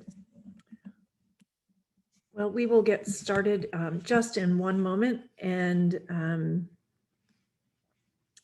let me see if there's anything I can. I only read a small portion of the President's proclamation, and it's quite a lengthy one that we will put online just to be sure that folks can be aware of the history as well as the efforts being undertaken these days, but I would like to ensure that we hear today from the department about the efforts the department's making with the task force in recognition of Pride Month. And Chief Grimala, if we cannot get your visual, I would want to proceed at least with your audio presentation, or go to another computer camera. Okay, Commissioner Decker, can you hear me now? Yes, Chief. Thank you so much. We were told by Madam Secretary to relog in. So I think that is going to cause an interruption also to the audio. So my apologies here. I don't know why we're seeing you and we see ourselves, but there seems to be some technical glitch. Well, if you want a moment, if our guests can wait a moment, we can. Of course they can. Yes. As long as I realize you're being generous with your time and I don't want to take advantage. But if you need a moment to deal with this, inevitably we may just go with your oral presentation and we can hear you. But commissioners, why don't we try to take care of some administrative matters while we deal with this brief technology issue, hopefully brief, and give the chief at least a moment to try to address that. And let me ask you, commissioners, with respect to some items that are on the latter portion of our agenda today, if you have any questions on them, I will hold those matters, but those matters for which we don't have any questions, I'll just call them for a vote. Okay, so I'm looking at items D through J, and of course, commissioners, if you have questions, that's perfectly acceptable. Just let me know. But I think we'll go through D through J and see if we can call them for a vote. Any questions on D through J? I'll have a question on H, please. H. All right, I'm going to hold item H. Commissioners, other than item H, questions? Very well. I'm just going to call them in order, and we'll take the votes on those while we try and deal with this technical glitch. So I'm going to call item 3D, the department's report relative to the transmittal of a grant application and award. And the recommended board action is to approve and transmit the report to concurrently to the mayor and city council. I'll move that forward. Is there a second? Second. Moved and seconded. All in favor, please say aye. Aye. Aye. Opposed? Very well, it passes 5-0. Item E. Item E is the department's report relative to the transmittal of a grant and application and award. The recommended board action is to accept and transmit the department's report concurrently to the mayor and city council. I'll move that forward. Is there a second? Second. Moved and seconded. All in favor, please say aye. Aye. Aye. Aye. Opposed? Very well, it passes 5-0. Thank you. Item 3F, the department's report dated May 27th, 2021, relative to 2 donations. The recommended board action is to approve the department's report and accept the donations. I will move that forward. Is there a second? Second. Moved and seconded. All in favor, please say aye. Aye. Aye. Aye. Opposed? Passes 5-0. Thank you very much. The next item is item 3B, which is the department's report dated May 27th, 2021, relative to a request to approve a donation close to $6,000. The recommended board action is to approve the department's report and accept the donation. I will move it forward. Is there a second? Second. Moved and seconded. All in favor, please say aye. Aye. Opposed? Aye. Oh, excuse me, opposed? Very well, it passes 5-0. Item I, the department's report relative to the destruction of obsolete, original, and duplicate records. The recommended board action is to approve and transmit the report to the city clerk, records management officer. I'll move that forward. Is there a second? Second. Moved and enthusiastically seconded. All in favor, please say aye. Aye. Aye. Aye. Opposed? Very well, it passes 5-0. Thank you. And then item J, the department's report dated May 25th relative to specific expenses. The recommended board action is to approve the department's report. I'll move it forward. Is there a second? Second. Moved and seconded, all in favor, please say aye. Aye. No caller. Opposed? It passes 5-0. Thank you very much. All right, we've gone through our more administrative matters, and just so everyone is aware of where we are in the agenda, we'll hear item B, C, and then item H. Madam Secretary, is there an update on the status of Chief Grimala and where she might be? No, ma'am, it looks like she's still having issues. She was logged on for a second, but dropped off again. Okay, well, why don't we try and get Chief Grimala's oral presentation? And I'm not sure if she's in Police Administrative Building, if there's an alternative location at which she can begin her presentation. But if we could try and get her back logged on. I want to be very respectful of the time of our guests today as well. And I know they understand sometimes we all face technical difficulties in this virtual world we've been living in these days. Why don't I ask, if you don't mind, Chief of Police, since we're all here, if you wouldn't mind sharing some of your thoughts and reflecting as we're discussing Pride Month. And in that time, perhaps we can get Chief Grimala online, at least to hear her verbal presentation.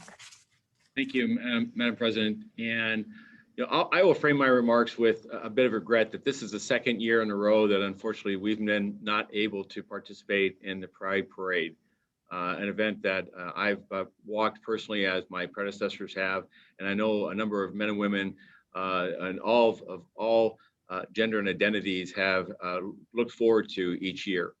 Which is a small example, I believe, of the transformation this organization has gone through over these last decades and recognizing and valuing diversity, equity, and inclusion.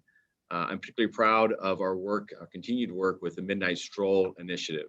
And in the instances of vicious hate crimes involving transgenders and the individuals in the MacArthur Park, as well as the Hollywood area of the city, that this organization stood tall and investigated those aggressively and brought those individuals responsible for those hate crimes before the criminal justice system, and worked directly with District Attorney George Gascon to ensure that hate crime enhancements were pursued and to advocate for those.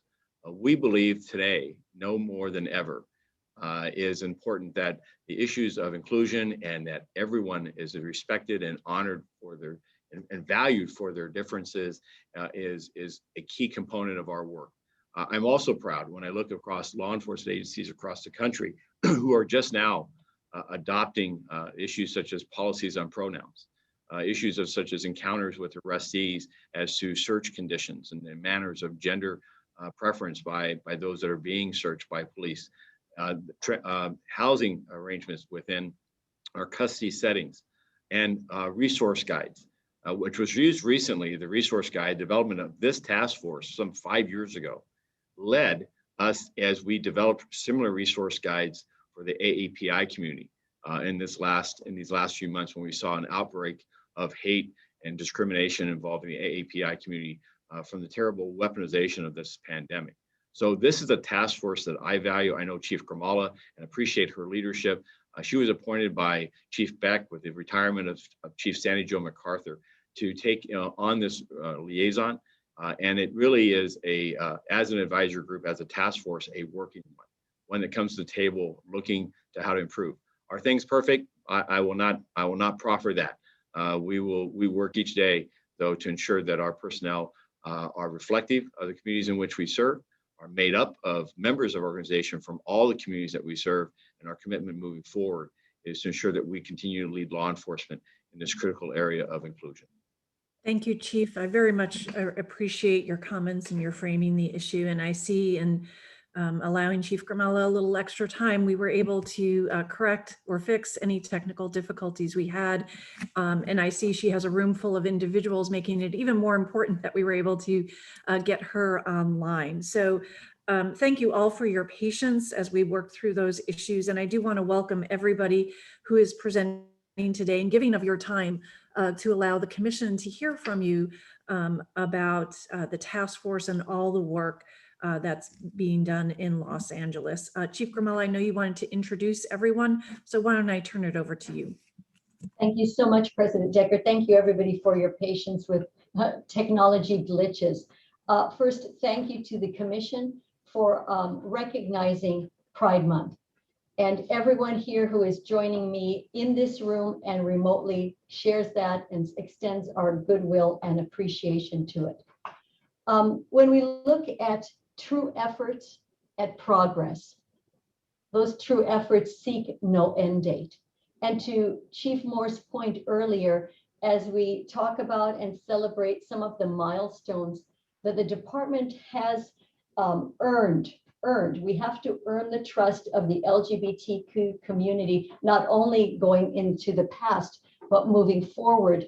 There's still much work that needs to be done.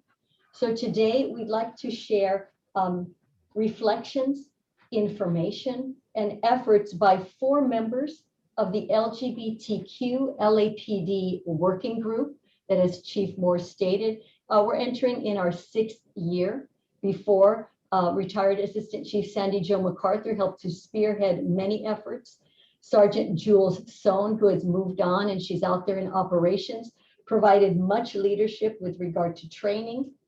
But today, a couple things I'd like to tee up as we hear from our speakers today. First of all, listening has opened the door of this department to learning.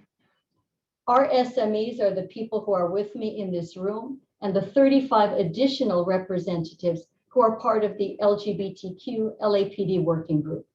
And I only wish COVID was no longer with us, that we could fill the room and you could meet each and every one of them, who are not only so giving of their hearts and soul and efforts and skills, but of their time.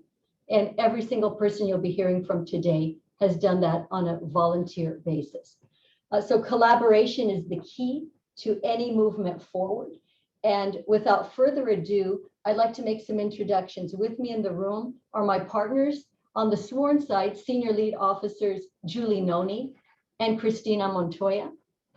And without their help at outreach and engagement, progress could not be made. And that's just the bottom line. Let's call it as it is. But also 2 cherished partners, and I have to say actually friends of mine. The relationships that we've developed over the years have meant so much to me personally. And that's why I am so grateful that they are here today to talk about some of their participation, initiative, and quite frankly, true leadership. I'd like to begin by introducing here to my right, Jasmine Creighton. Jasmine is an associate director for APAIT. And APAIT is the Asian Pacific AIDS Intervention Team. But Jasmine also may look familiar to many of our community members and those on the commission for being such an esteemed and beautifully recognized entertainer. And I only wish we had the time for her to share those talents with us as well. But Jasmine is here to talk about an initiative that she helped found and maintains today called the Midnight Stroll. And we're going to also share a video. But first, I'd like to introduce my privilege to say, here is Jasmine Creighton. Thank you so much. Thank you, Jasmine. Much love. I appreciate you having me here today. Thank you.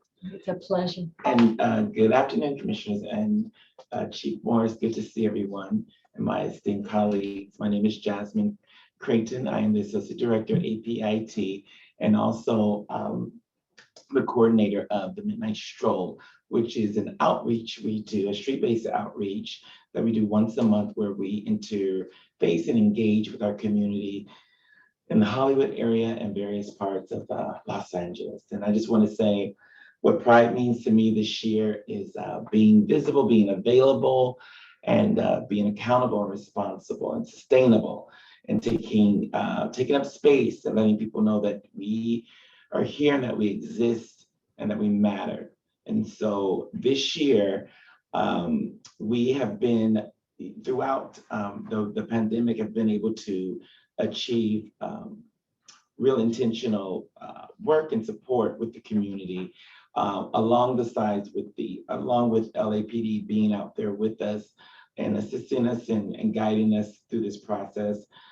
We've been doing the Midnight Stroll since 2007, and I also want to thank Council Member Mr. Mitchell Farrell for providing space for us to hold space for our community and to really do the intentional work that we've been doing. Since 2007, we've been able to have a minimum of 20 midnight strolls. And the reason it's called Midnight Stroll is because we were going out at midnight to interface with community members who were engaging in survival sex work and may or may not have been arrested several times. So we wanted to be able to be a resource or someone that they could talk to for support and any type of guidance. And we provided food and there's been various stages of the Midnight Stroll. So at one time we were even washing and drying their clothes and providing shower opportunities. What we have found is that it has grown exponentially in so many different ways. And so we go out even earlier now because we have an opportunity to engage with more people. Because of the pandemic, there are several more of our community members that are sleeping and engaging and living outside on the street. So we want to make sure that we're out there providing as much support and guidance as we possibly can. So I just want to thank all the community members over the years that have been so diligently involved and committed to this process.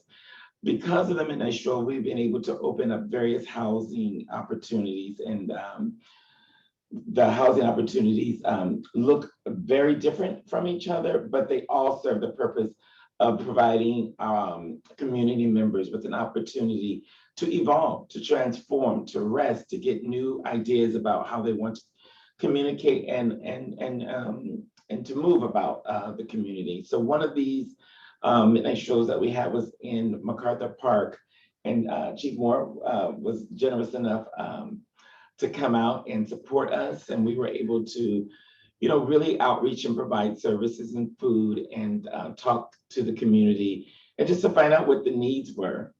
And some of them, still are the same. People want opportunities to find appropriate housing.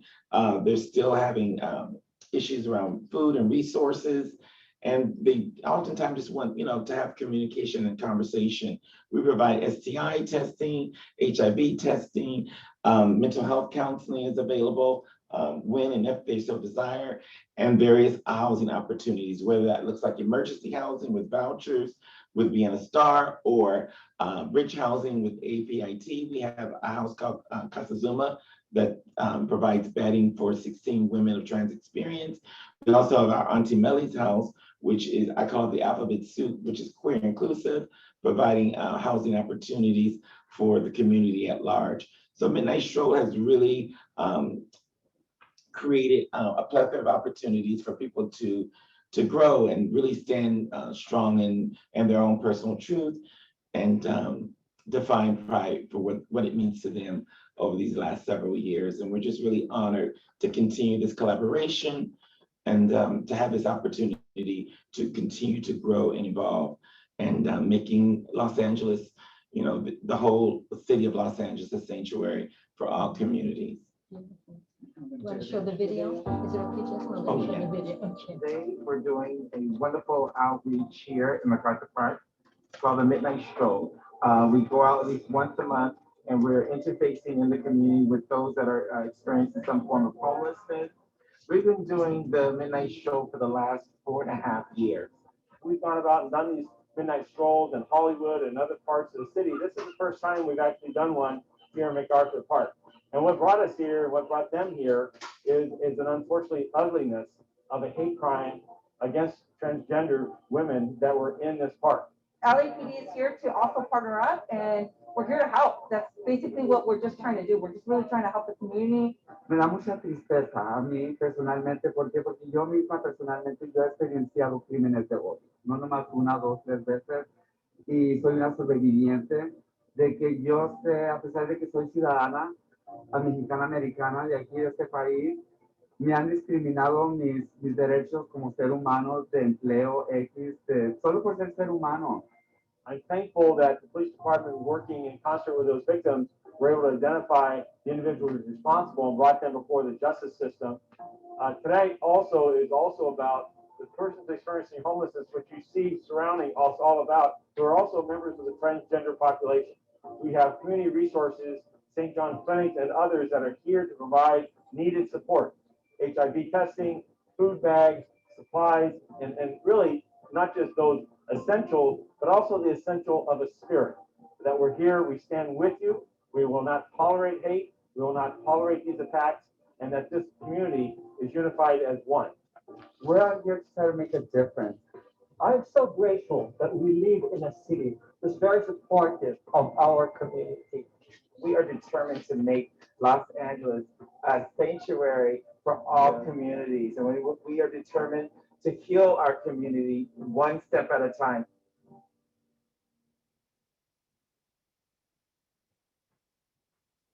Thank you so much, Jasmine. And thank you for your friendship and your partnership and all that you've taught me. I so appreciate you. Now, commissioners and members of the public, I'd like to introduce Mariana Marroquin. She is the program manager for the LGBT Center's Trans Wellness Center. And Mariana has been instrumental in providing follow-up and outreach to victims of hate crime and hate incidents.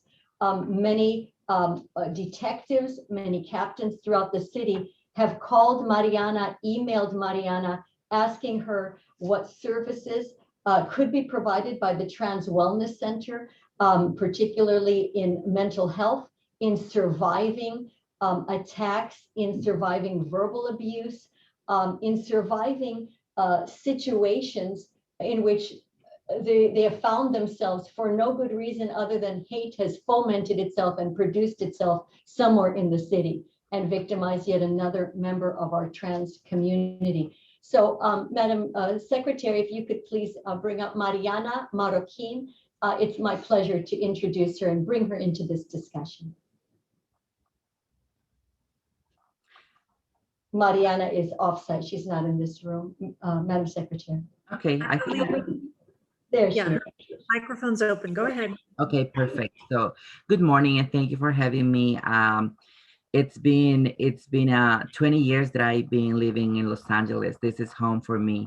I came from Guatemala, where I experienced a lot of discrimination and escaped a lot of horrible things.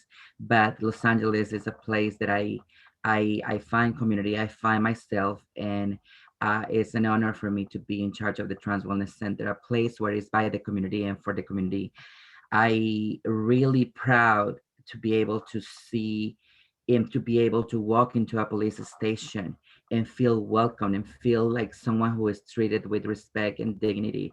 But I know that we still have a lot of work to do, because I don't want to be the only one who can walk over there and be received in that way. I want every member of my community to be able to feel that if they experiencing a hate crime or domestic violence, they need to call you guys and you need to be there for them the same way you've been there for me. So I really, really do this work with all my heart and with a lot of hope that we can continue working together. And the allies that I have on the LAPD are people that I always hold in my heart, because I know it's a tough job to do. And I know that every time there's something put in question, I know people, I know faces, I know names that I can call, and they're gonna be there for me and for my community. And thank you for that. Mariana, thank you so much. I wish we could be together. Hopefully we will be soon. I look forward to it. And thank you for your partnership and all you have taught me as well. So appreciate you. Next up, commissioners and our community members who are tuning in. It's an absolute privilege for me to introduce our next speaker and presenter, a transgender advocate and activist, Karina Samal. And I just have to say a few words before I let Karina take the floor here. Karina and I met many, many years ago. What is it, 14 or 15 years, yeah. Karina, when I was working in Hollywood. And Karina would not allow a shut door to dissuade her. Karina would come back time and time again if it was an LAPD door, and yes, many were closed to her. If it was another agency's door, if it was a city family door, if it was a business community door, Karina Samala is affectionately called Mother Karina for good reason. She has earned that title in not only her caring and advocacy, her friendships, her bravery and courage, but we see her as an icon not only of the LGBTQ movement and the progress it has made, but for the person that she is, for what she represents, inclusivity for all. It is absolutely my privilege to turn this over now to a dear friend of mine, Karina Samala. Thank you. Oh, Thank you for being here, thank Karina. you The very, floor very is yours. much. Thank you. And knowing me for that long time, 2016 when you were still a captain. Yes. Thank you for your friendship and also for your guidance and also for always being there for our community. And thank you for listening to me as well on so many Yes. topics. And also, I'd like to give also a credit for you with the Midnight Stroll. Oh, thank you. I was at, I am the chair of the Transition Advisory Council, and I also sit on the board of directors of APIIT. And so when you came to our to our TAC meeting and said, we're out on the streets serving the community, where are the community helping them? And that's the reason why Jasmine came forward and approached APIT and the bosses. That's how the Midnight Stroll started. Because of that. Thank you both. I Thank couldn't you. have done it without you. Thank you Great, so great. much. Yeah, being also, I sit on several boards within both the West Hollywood and the sister city, West Hollywood, and also Los Angeles. I'm the current chair of the Transition Advisory Council, and we advise the mayor, the city council, over all the government entities within the city on any issues regarding our community. And I think really thankful for having a board members who are voluntarily there, helping and assisting, helping our community. I've seen the best and worst behavior of towards the trans community on the streets of Hollywood and Santa Monica Boulevard. I've seen violence against trans women stemming from ignorance and misunderstanding. I have seen mob mentality and random acts of cruelty and violence that's engaged on sports by people threatened the mere existence of our members in the community. And with that, I have also seen women ignored and marginalized by the people who should be protecting them. But there's been change. We have worked on the policies.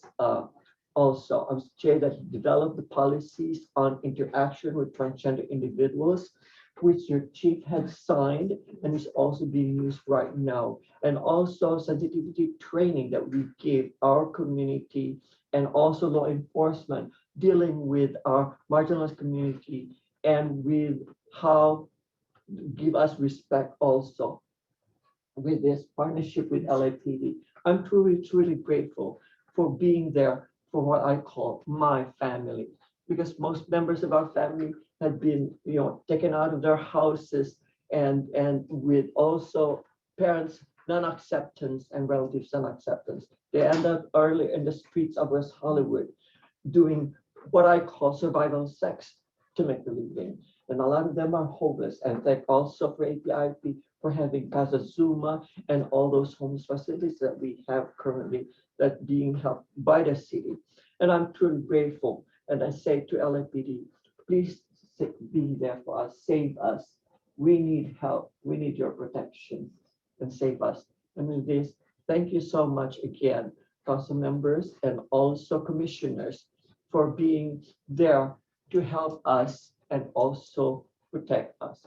Thank you. Thank you so much, Karina. Thank you. Thank you. It's my pleasure also now to introduce James Wen. James has been a very staunch advocate for trans rights in so many areas of life, but particularly in the areas of employment and housing.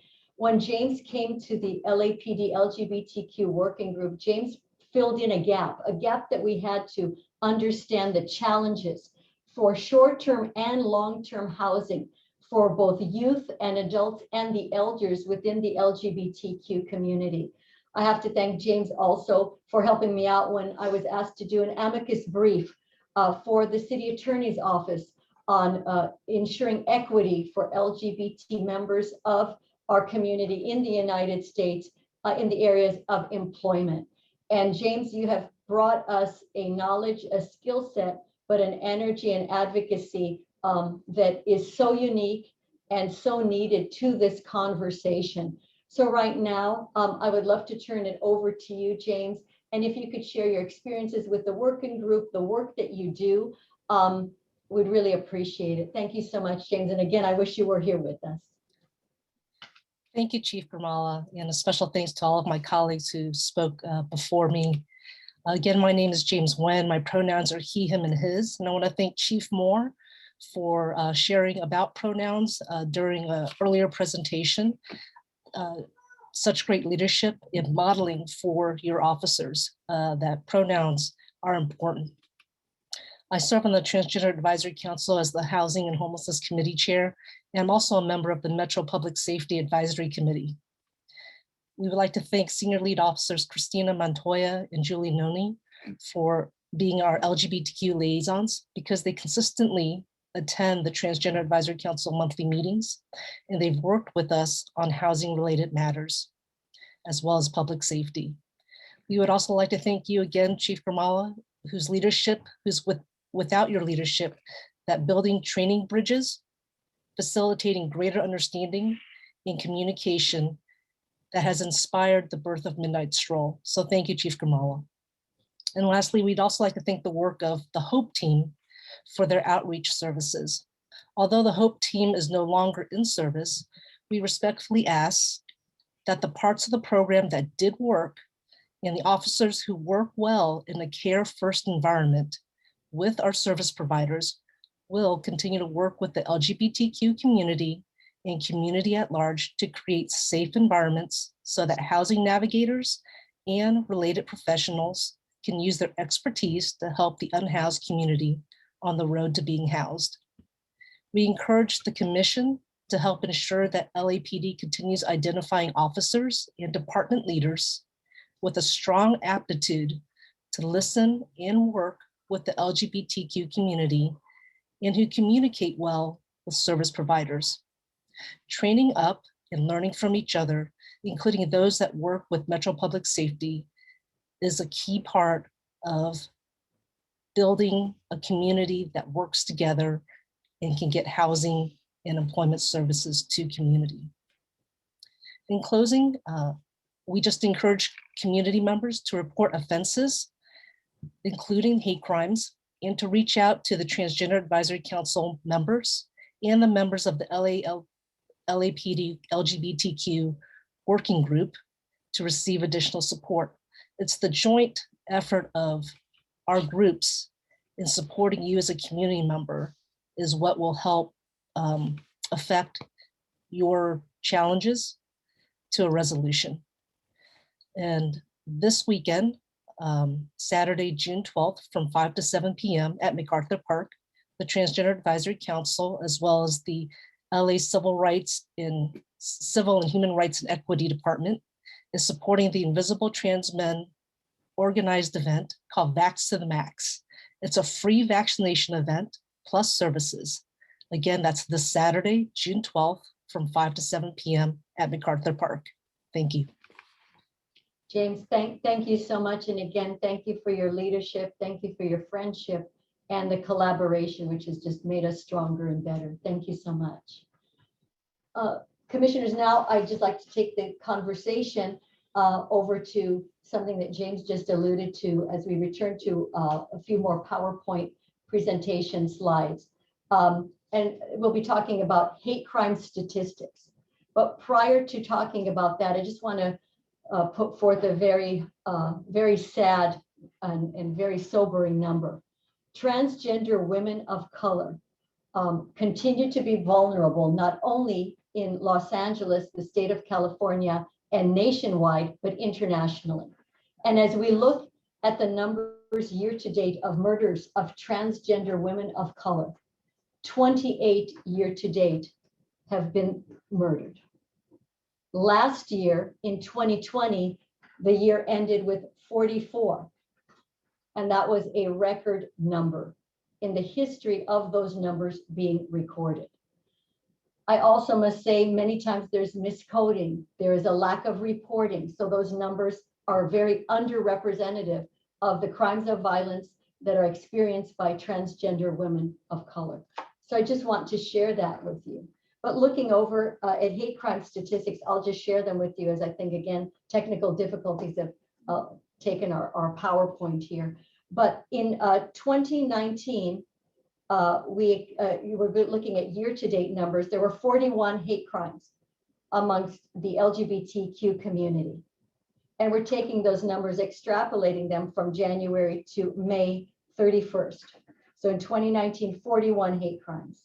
Looking at 2020, 32. And now year-to-date, we have 36. So we see the uptick in hate crimes. And again, as James pointed out, we know that they are being underreported. Now I'd like to turn to overview of the LGBTQ outreach programs. And I'm going to go over them somewhat briefly. And if commissioners, you have any questions about them, I'm glad to expound upon them. But we have the Chief of Police Community Forums, one coming up in June of, I believe it's June 16th. And the chief has 2 forum dates, one usually in the spring and one in the fall. And this allows him to meet with the community, discuss issues in very frank and open conversations. We also celebrate and acknowledge the Transgender Day of Remembrance, which comes up in November. It'll be November 20th this year. And that is to spend time in remembrance of those who have fallen oftentimes to the victims of hate. They are the victims of hate or the victims of violence. Also, we had the Transgender Day of Visibility, and that was March 31st, where we celebrated all the contributions and accomplishments of the trans community to our world at large. June Pride events are somewhat limited this year due to COVID-19 restrictions, but where and when the department can participate, we definitely will and look forward to that opportunity. Today, 2 members of the department, including the Chief of Police and myself, are wearing our first LGBTQ support uniform pride pin. And this was authorized by the Chief of Police to show solidarity and support of those within the department and within the community who are members of the LGBTQ community. Also, 10 times a year, the LGBTQ working group meets. And you have met some of those representatives here today, but we're about 35 strong. And we also include other entities that were not present here today, from the LA Unified School District, from the LAFD and others who try to work with us collaboratively to make changes in policy and procedure to ensure inclusion and a acknowledgement of the diversity. Also, the department has truly developed, with the assistance of Sergeant Jules Sohn, Senior Lead Officer Julie Noni, and Senior Lead Officer Christina Montoya, the department homepage. And this is available to members of the public as well, where you will find all policy and resource documents, some of which the Chief of Police had discussed when we were trying to deal with technology, but many others that you may find enlightening and interesting and up to date as well. Julie and Christina also attend the Transgender Advisory Council out of the office of Mayor Garcetti, where important information is exchanged and highlighted as well. Also, we continue with the Safe Place Initiative update, and what that provides for us are businesses within our communities, about 50 strong, mainly in Northeast Division and Hollywood, which place this placard or poster in the windows to allow members of the LGBTQ community to know that if they are the victims of any type of harassment or hate on the streets, they can come into that business for a safe and understanding haven, even if law enforcement is not called, and that is the desire of the individual seeking that safe place. There is different resources that are available, and you see those in the resource cards, which are depicted there at the bottom of this slide, where the Safe Place locations have those available as well. Also, we collaborate with the San Fernando Valley Task Force out for mental health. And these are meetings which emphasize and focus on mental health needs for members of the LGBTQ community. And that's a monthly meeting that the department attends. Also looking toward the Valley is Kaleidoscope. Julie, would you like to talk a little bit about Kaleidoscope with the group, please? Sure. Kaleidoscope is actually a new resource in the Valley. It consists of folks that work in the mental health industry as well, but mostly for youth up to the age of 18. They're brand new with us, just started working with our working group, and they're still developing part of their program at this time. But they are going to be fully operational this year.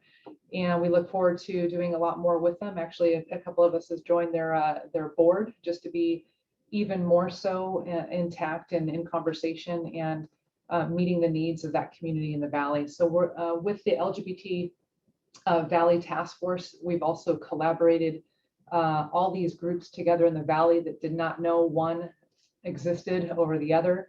So again, it's really just expanding on the network that we have overall throughout the city. Thank you so much, Julie. Moving on, the chief already discussed the transgender, gender nonconforming, and non-binary employee guide. Again, a direct product of members that you've heard from today, members of our working group. And that is also available online. And many other departments have sought out our advice and counsel on how to create an employee guide for their areas as well. Also, we have a great partnership with the LA City Attorney's Office, and there's an LGBTQ outreach and advocacy program that we have, and it's going strong in Hollywood Division, where a member from the LA City Attorney's Office can sit and provide victims assistance programs that are keyed into and allow for other referrals to great nonprofits that work with the LGBTQ community. We continue a strong relationship with Bienestar. Bienestar was established in 1989 and focuses on Latinx and immigrant concerns within the Hispanic community. And we find them not only a great partner and advocate for LGBTQ matters, but also someone that we can lean upon, a group of great leaders there to help us outreach when maybe there's language barriers or there's a reluctancy to come to law enforcement. Pre-COVID, we had the Days of Dialogue, and we hope to start those up soon again, where we invite members throughout the department to have fellowship and dialogue and honest dialogue with members of the LGBTQ community. And the LGBT Center Community Action Network. Julie, would you like to talk a little bit about that? This is something that's been going on for a little while. We have some detectives that were involved at some point. We also meet with them once a month. It depends on the community schedules, various different resources involved with the center, also dealing with youth and preventing any type of substance abuse issues. Thank you, Julie. And I think for the commission's knowledge, and Commissioner Kalanche, I know you're always looking for ways that the department can and should outreach with youth. I think the LGBT Center CAN program is one of those that looks at a very vulnerable population. Many times they are homeless LGBTQ youth, as Jasmine said earlier, turned away by their own family and friends, or who they thought were their friends, and they end up sadly treating depression and other issues with different substances, alcohol and drugs as well. At the bottom of the screen, you see the LGBTQ resource guide. These are carried by officers in patrol to be handed out in situations of radio calls, spontaneous contacts, and all of the contacts on the resource cards came from our community. They were vetted with the community to provide legal assistance, medical assistance, health related assistance, as well as ways to contact the city family. LGBTQ training, I'd like to go over that again. All of the training that is delineated in these bullet points that you're looking at now were co-authored by members of the working group. There would be very little validity, very little substance to LAPD training in LGBTQ matters if it wasn't for the investment of the members of the working group. And we have roll call training that continues, field training officer updates, which are an hour that is given within those training courses. Dr. Luann Pinnell helps to facilitate those as well. Custody Services Division, those who deal with those who are incarcerated. Again, at Custody Services Division, we provide training as well, so that there is respectful treatment of anyone from the LGBTQ community who unfortunately has a contact with law enforcement that leads to some type of temporary incarceration, booking, and arrest. And we continue to look at the refinement of forms, procedures, and policies in that regard. Special request.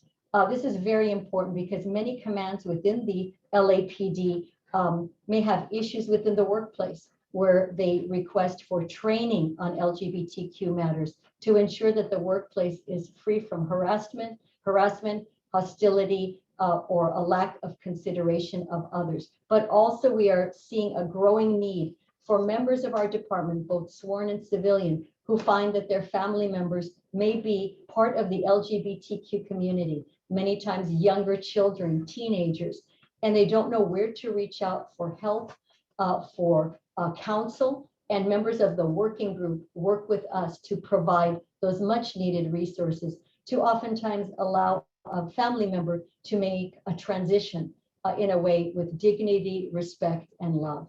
Days of dialogue, we've already mentioned. Recruit training, we have 3 hours of LGBTQ training within the academy setting. And what we are starting with our next academy class is a member of the trans community will come and speak to the class and address the class on issues of concern to them, where the department has succeeded and where it has faltered over the years. And today, Karina will be leaving us shortly, and Jasmine and others to join the LA City Attorney's Office in LGBTQ training. Future projects I'd like to share with you is I just spoke about the recruit training and having a community member there, because we believe hearing from somebody face to face, firsthand, to translate experiences, share emotions, is something that will not only stay with that recruit during that training process and during that interaction, but we hope and pray that they carry that out to their work on the street. And if they encounter coworkers that maybe just don't understand, don't get it, and need that training, that can also be brought to the attention of the department, and we can continue to make inroads so we don't see that training as just an end all to that process of growing and learning. The next bullet there is the historical timeline. And this goes back to Commissioner Bonner, your request to the department to accept, own, and feel a responsibility to our history. And quite frankly, the history of the LAPD with the LGBTQ community has been one that has brought us sadness, has brought us regret. Many of you may go back in time and remember the Black Cat. And those of you who may be listening in can get more information on that horrific tragedy. But there are times and places within the department, both internally and externally, where we fell short, far short of our core values, far short of what we profess to stand for. And we're putting together a timeline so that we not only own those incidents, but we can show progress to the future. And quite frankly, where we need to go. So this historical timeline is a project that I know Senior Lead Officer Julie Noni is working on with the entire working group, because we want to be forthright and again, own history as well. Looking at upgrading transgender policies, this is something where, especially when we're talking about the use of pronouns, when we look at identification cards that can have male, female, or an X, we need to ensure that different forms and different policies are also reflective of what's happening on a nationwide basis, not just locally. The next issue is Business Improvement District's Security and Safety Summit. So on March 24th, we launched an interactive with business improvement districts, their security and safety staff, to ensure that as the city reopens, that members of the LGBTQ community will be treated with dignity and respect, as they go ahead and patronize many of our restaurants, our hospitality scene throughout LA. We have seen, again, instances where that has not been the case, where businesses have individually fallen short or their employees have. And what we thought was very important was to open the dialogue, open education and training, also to staff members of the hospitality industry, security industry, and others, so that we can ensure that everyone within our community is welcome wherever they may travel. And the safety meeting response team, Julie, want to talk a little bit about what you've done, since that is your work and your Yes, project? ma'am. So what happened after a Hollywood robbery incident that happened early last year, and we also had a Rampart incident with the stabbing of one of our transgender community members. We decided at one point in Hollywood to gather together city attorneys, the captains of the division, our transgender community, and really bring together folks after those tragedies have happened, so we can really discuss what happens when a call goes out, what are the stages after that, because a lot of times it gets lost in translation. People tend to be confused with how the process is within our department. So we were able to bring the victims of those crimes together with the captains, with the city attorneys, with the community. We all band together and had a huge discussion over the process. And I think and Jasmine and Karina were also there and present. And I think we can all agree that at the end of the meeting, we felt that we were all having a broader sense of a network, a lot more support, a lot more understanding of how the process works. And so we decided, let's get ahead of what happens out there. We don't necessarily have to wait for another incident to happen, but we want to be able to educate folks and bring our department together with victims and community members, so that we all have this collaboration and communication that happens prior to an incident happening. So with that said, I think it's been very successful so far, and we hope to do many more. Julie, thank you so much. And in conclusion, this just acknowledges some of the partnerships, and clearly not all, who have been a part of the LGBTQ LAPD working group. And we thank them for their commitment to change. And in closing, I just want to thank Karina. I want to thank Jasmine, Mariana, James, and all of the members of the LGBTQ working group who could not be here today, again, because of the restrictions. And I again want to thank Chief Moore for his continued support of all of the efforts, including the institutionalization of the PIN. And commissioners, thank you for your patience. Thank you for your listening, and to community members out there. We just want to say we are truly committed to this being a partnership that is led by the community. The communities are the subject matter experts here, and LAPD acknowledges it and wants to say sincerely thank you for teaching us and being some of our best allies within this community. Thank you so much.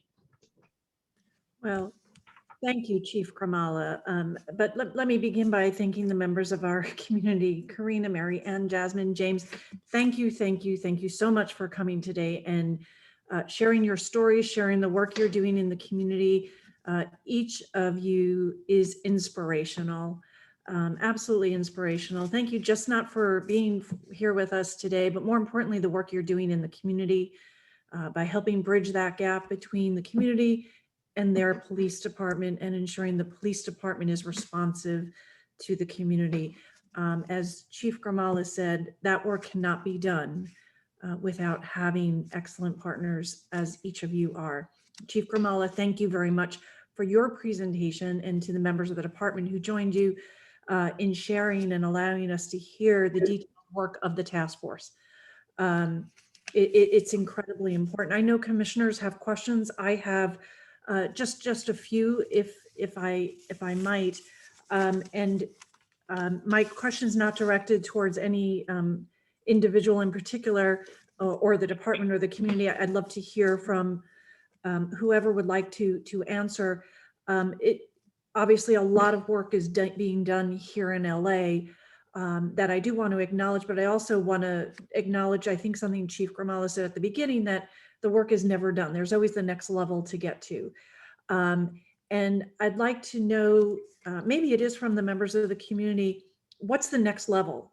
Are you seeing work being done around the country that you aspire to? Is there a gap or an area that we must address with greater vigilance?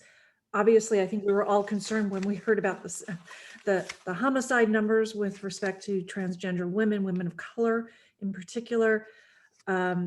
But I want to open it up as to all issues. What's the next level for Los Angeles? Where do you see this going, say, a year from now? Where would you like us to be? Karina, Jasmine, anyone?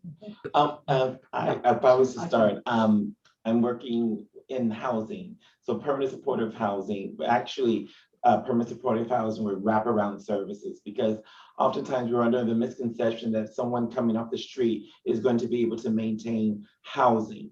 And the truth of the matter is they're not. They need support around maintaining their housing, because if you haven't been paying bills for the last 3 to 6, 8 months, how are you going to start now? So real intentional housing. I know in Tennessee, they've been able to build little tiny houses where these folks, community members, were able to own these housing with that supportive services. So my lead in all the time with my clients is like, be super gentle with yourself. It's a process, but at the same time, let us be a part of your team, right? Let us on board so we can really help sustain you in this process, because it can be very challenging. And believe me, nobody is looking for services if their basic needs are not being met. That's shelter, food, and an opportunity to breathe, clean air. I'd like to add to that also, because LA is right now considered as a safe city. A lot of the community members from out of state come here, and that also escalates the housing problems that we have, because they're so afraid to live in those cities that they're not supported with. Okay, and also like what I have said, also like this year alone, we already had 136 transgender who were killed within the United States. So it's really escalating right now because of the hatred that's perpetrated to them. And they come to LA, a lot of them come to LA because it's a safe city, because they know that we are here, community is here, the department is here to help, and also the mayor and the city councils are helping.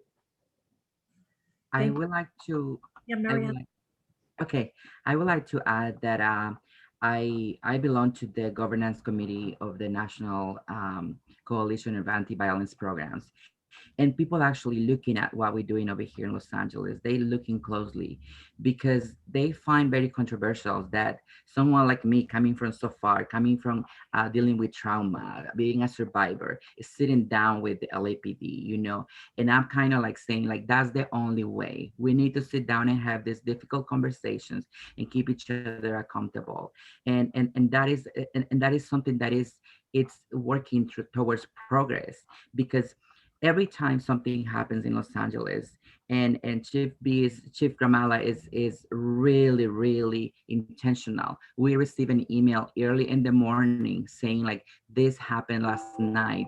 We all need to come together to support the survivors of the victim of the community. Every time there is a murder, it hurts. It hurts because it could be us. It could be us around the corner that face violence.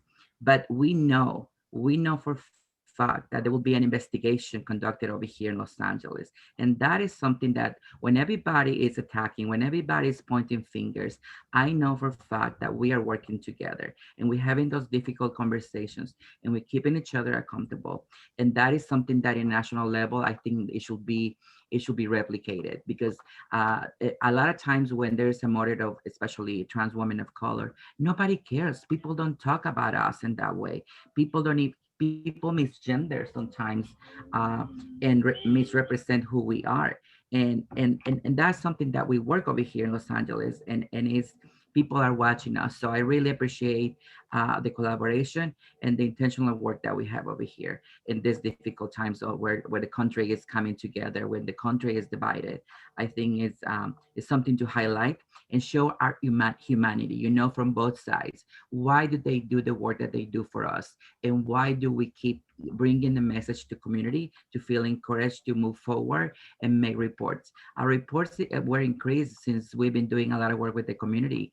But what we expect now is that if there is someone that actually doing something that is victimizing our community, there should be consequences also. We need to follow up on that. And we need to encourage the victims also by supporting them to be able to have access to go to court, to go to the police station, to go to the hospital. And that's the part that where we can help. Thank you very much. James, I see you have a hand up too. Yeah, and I'll just dovetail up everyone else. I know that in today's present times, it can be tense between law enforcement and community. And as I'm listening to everyone's reflections, I want to say that in addition to enforcing law, that perhaps LAPD can continue to help enforce respect and dignity in the work environment. And what I mean by that is not only persons like Chief Moore, Chief Grimala, and their leadership team and the officers respecting individuals that they encounter, but when you hand off an individual, whether they are trans, LGBTQ, Asian, wearing a hijab, that say something to the person you're handing off, something like, this person's pronouns is he, him, and his. Just that quick little reminder as you do a pass off, or, you know, this individual is, you know, overdosed, but they only speak a particular language. So please make sure that you have that language interpreter available. But if there's some note of respect that you can give in a pass off, I think that will go a long ways in community to, one, permeating the idea of respect, especially when it starts with law enforcement. And then two, I think that it helps build a step towards trust, where community members might feel, and Mariana, Jasmine, Karina, help me with the word, but something that makes our community members feel that they can go to police and at least make that report, and then the police or us finding out that we join up, because it's the triad of the community member, the injured community member, a care first law enforcement individual, and a community member who's a service provider or caregiver with that individual. That's what helps the success happen, in my observation. Thank you. Thank you. Thank you all for your reflections on that. I very much appreciate it. Commissioners, let me open it up for additional questions that you might have. If I see your, Commissioner Kalanche, go ahead. Thank you so much. Thank you everyone for your presentation, and thank you for all the hard work and everything that you've put into moving us, you know, towards more equity and support. One of the things that I was gonna, and actually this kind of dovetails with what James just mentioned. I was thinking, as I was listening, I was thinking about the possibility of creating like an LGBTQ advocate at each station.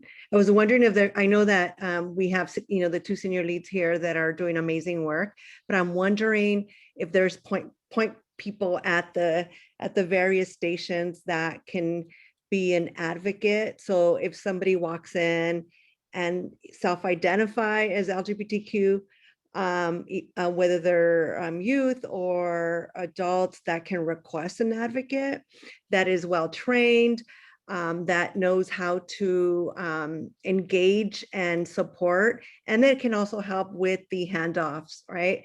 I think that would be something that is easy to implement, and it would help to build a culture of support and understanding at each division. So that was something that I was just thinking about, and it actually goes really well with what you just mentioned. So I'm wondering if it's something we can work on as a department. Commissioner Kalanche, to that point, Yes. again, mentioning Sergeant Jules Sohn, who helped to create, again, collaboratively, that's the operative word here, with the members of the working group, a training module. It's a 4-hour training. It's a train the trainer on all matters LGBTQ. So what we would aspire to do, to your point, is to have designees and an alternate as well within the 21 geographic areas, because, you know, tragedy can happen at any time, not just during banker's hours. It could be 2 a.m. and do we have somebody there who can outreach? But thank you for making that suggestion. I think, again, with the hat of Office of Operations, I think we're going to take that suggestion and move forward with it and do that train the trainer so that we can have somebody who's even more well-versed than the average officer in those matters. And again, to James' point as well, channeling you again, James, to ensure that any quote unquote handing off of an individual from maybe one officer to another, an officer to a detective, is done in a way with compassion and respect. So James, channeling you, and Commissioner Kalanche as well. Thank you. And it could be a senior lead in that division. That might be the most appropriate. But yes, okay, I'm excited about this. Thank you. And thank you again for all your hard work. Thank you, Commissioner Kalanche. Other commissioners? Questions, comments? Commissioner Bonner, go ahead, sir. Thank you very much. Thanks everybody for being here today. I had three questions. One is going back to the issue of the hate crimes and incidents. Can you clarify, maybe this is Chief Grimala or whomever might know, the degree to which that information is tracked, either along with other data relative to you know, the AAPI or the Jewish community or others who experience hate crimes? Are they you know, kind of tracked together, if you will, or are they tracked separately? Yeah, one point I'd like to make to your question, Commissioner Bonner, is in 2016, the department approved through the commission, rather the commission approved, the department brought it forth, that's more accurate, the hate crime supplemental report. And that was in June of 2016. And that was a product solely of the city attorney's office working with the LGBTQ working group. And the goal of that was to elicit from officers better opportunities by providing a checklist of questions and concerns that could be brought up during an initial investigation of a hate incident or a hate crime. And I think that that was one of the key initiatives that the working group created. I think it has helped us in better tracking and coding of reports across the board, not just those that impact the LGBTQ community, but as you mentioned, AAPI, Jewish community, African American community, gender bias, a variety of other situations as well. So that helps us to not only identify on the front end, do we have a hate crime or a hate incident, but I think what is very important for the community to know as well is 24/7, the Department Operations Center will receive a scanned copy of any hate incident or hate crime, and then put that out to the department leadership as a whole. And I receive that, Julie Noni receives it, Christina Montoya and others, so that that report will not get lost in a shuffle. It's not going to get lost on somebody's desk or in an inbox. And there's immediate follow-up that is done then with the geographic area, particularly with the major assault crime detectives, to say, okay, what next?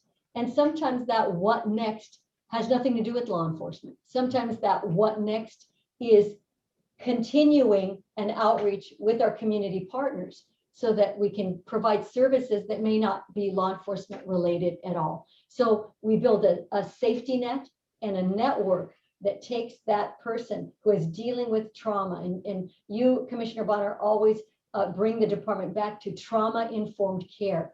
What does trauma do, not only to the individual, their relationships, and the community? This is another example of how that net is built to deal with trauma above and beyond the initial law enforcement contact that has brought them there as well.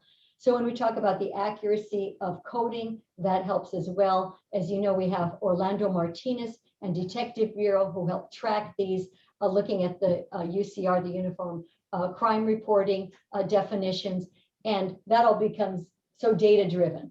But it's important because it helps us to put our attention and time where it needs to go within our communities. Appreciate that. Appreciate that. Second question, there was multiple references to the idea of collaboration, and there was reference to some of the networking in the Valley and so on.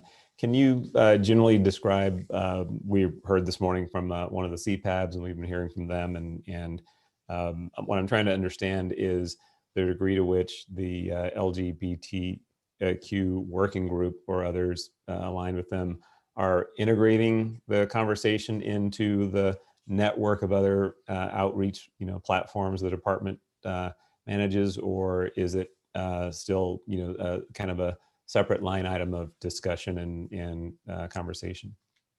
Thank you, Mr. Bonner. I think what brings authenticity, and I think that's the key word here, to the working group is we bring people from all areas within the LGBTQ community and all 4 bureaus. Nobody is not represented there, but we don't bring people who say, yay, LAPD, you did the right thing there. We bring our critics, we invite people to bring to the table issues of concern and call us out, quite frankly, when we have not handled something as we should.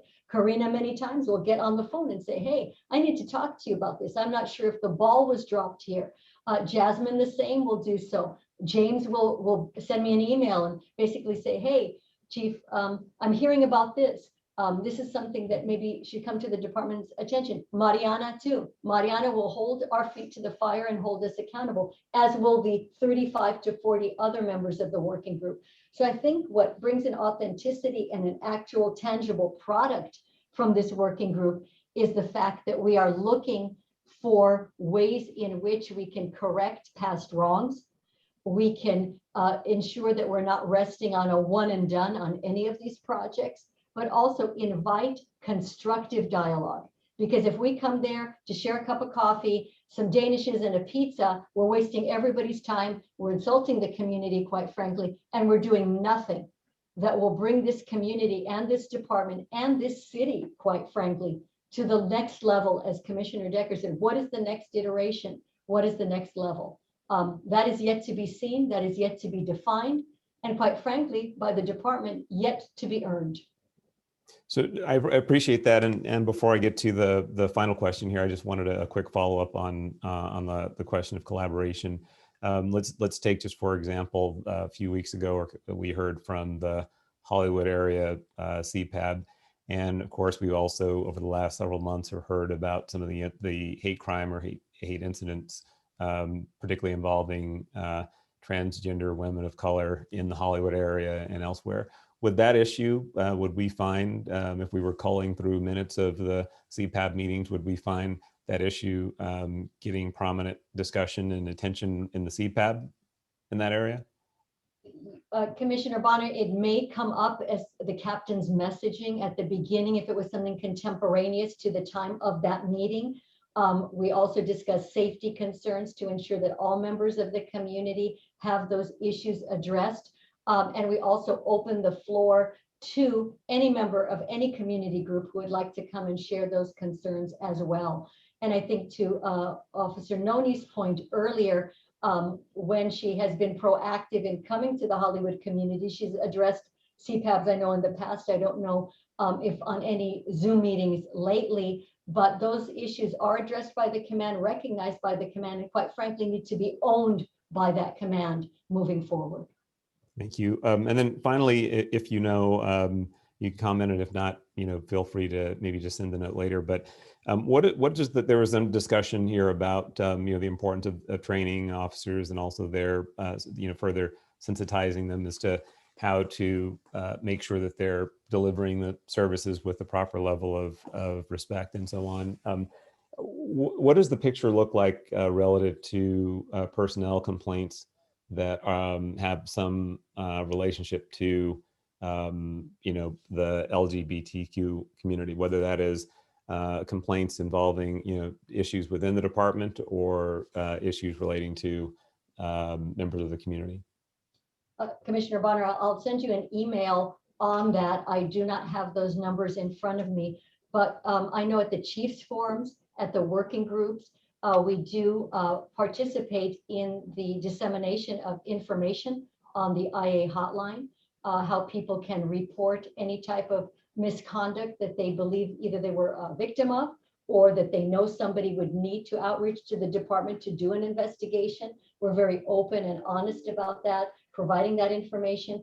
I know Chief Moore, I don't know if you want to chime in here. At the Chiefs Forum, he discusses the investigation of personnel complaints, his expectations, our expectations as part of his leadership team of how every single member of the community should be treated without exception and zero tolerance for anything else but that, or there will be consequences. So Chief, I don't know if you wanted to add anything to that.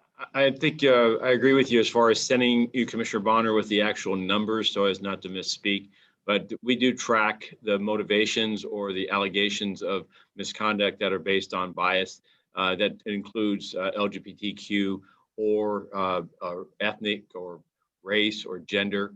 And those are matters that we do review. I will tell you that the overall, the bias policing complaints, the 390 I think we spoke about just a few weeks ago for 2020 were in the area of primarily race based and not LGBTQ. It's not to say that there's not instances of that, but as to Chief Grimalo's point, also proof of that sustaining those counts would result in harsh discipline and potentially removal, as it's a bias that it's hard to educate one from. I appreciate that, and I'll look forward to receiving whatever information that may be available. Thank you. Thank you. Thank you, Commissioner Bonner. Further questions, comments from commissioners? Seeing none, I do want to conclude again by thanking you. Your time is valuable. We recognize that, but you've offered us a great service today by informing us of your engagement with the community, your engagement with LAPD, and the work we have to do for the future. So thank you all, and thank you also for helping us recognize Pride Month. And we look forward to working to continue developing these programs with you in the future. So thank you all very much. We so appreciate it. And Chief Grimalo, thank you for helping organize this. Thank you. Thank you all. Thank you. Thank you. Thank you. Madam Secretary, thank you so much. And as you begin the transition to our next item, I'll call up item 3C on our agenda, the department's verbal presentation and discussion. The department, as you know, 2 weeks ago now made a presentation, a verbal presentation, gave commissioners time to review the reports, gave the public time to review the reports, and now we'll proceed to questions. So Madam Secretary, if you could call the individuals up on item C, I believe that's Captain Williams and Captain Scott Williams, I believe. And my agenda got cut off, but I think it may be Lieutenant Wang as well.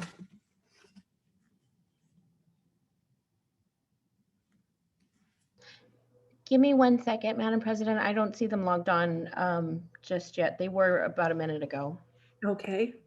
Again, apologies to all. We seem to be continuing to experience those technical challenges.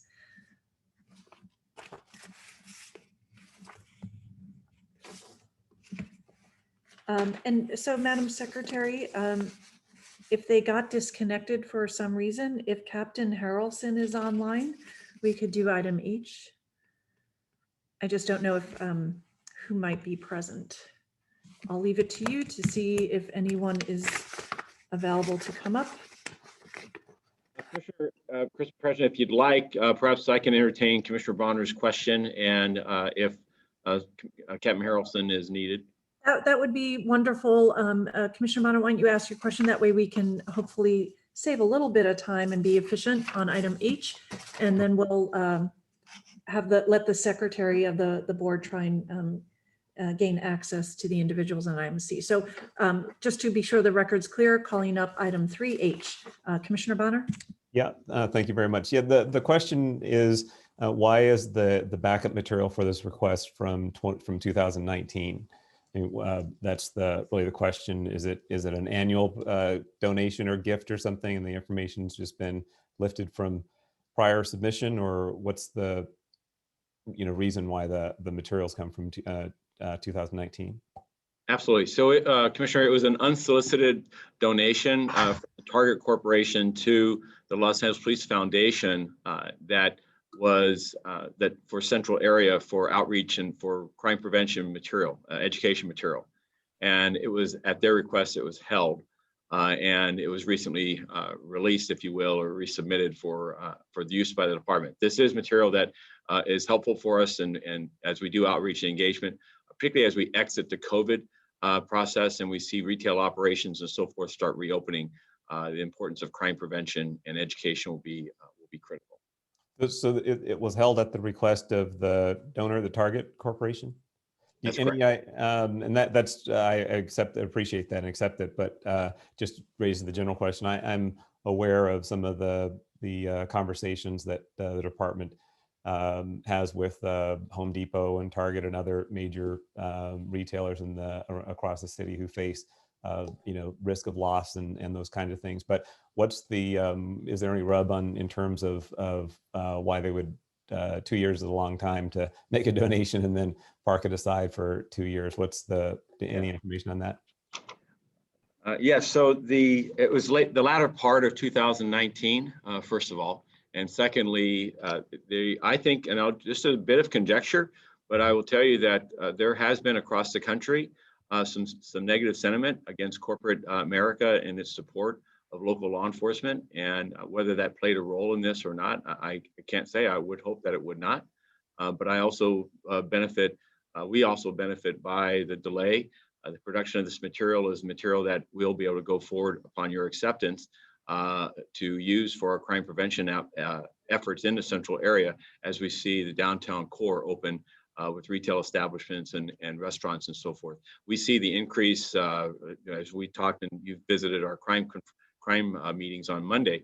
We anticipate that as businesses open and restaurants are reestablished and so forth, that increased opportunities for minor low-level crimes such as petty theft and breaking and entering into cars. So lock it, hide it, keep it is a theme of us and other prevention material. And we look forward to having these types of outreach material available for us to use. Yep, I got it. So you're saying that it was something that was put in motion kind of later part of 19. Then you have the shutdown early 20, potentially a lack of need for this kind of outreach with stores that are not open or widely as open as before, and now they're ramping back up.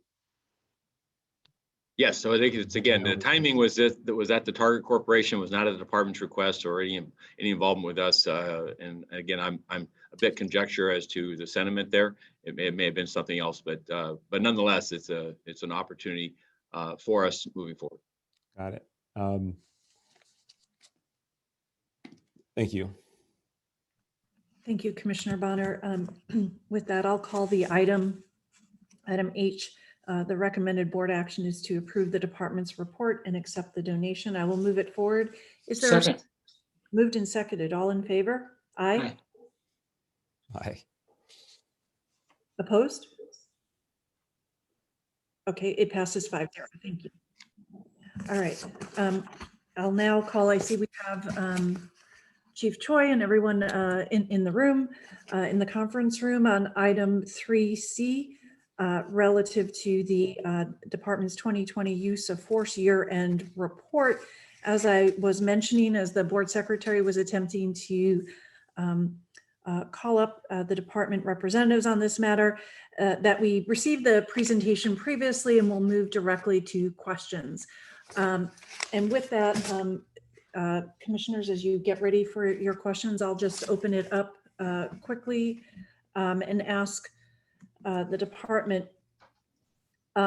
As I was reviewing the report, I was trying to gain a better appreciation and understanding as to the intersection of some of the data, specifically on the use of force as it relates to the suspect holding weapons, the suspect having perceived mental health challenges, drug addiction, homelessness. I was trying to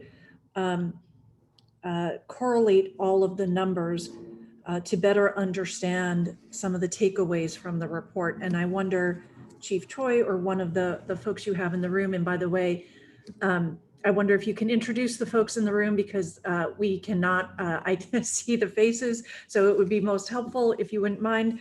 But if you or one of your colleagues could take that question. Absolutely. Good afternoon, Commissioners, Chief, Inspector General. So I have with me here today Lieutenant James Wang from Critical Incident Review Division. He's been with us for quite a while. And we have the new commanding officer of Critical Incident Review Division, Captain Scott Williams. He's replacing recently retired James Setzer as a commanding officer. So we will answer questions for you today. And I'll start with kind of, Commissioner Decker, your questions with the intersection of what we learned or what we're going to do with suspects that are armed and mental illness and what we're going to do with this data. So well, first I'd like you to explain the data as reflected in the report, how it the correlation of it.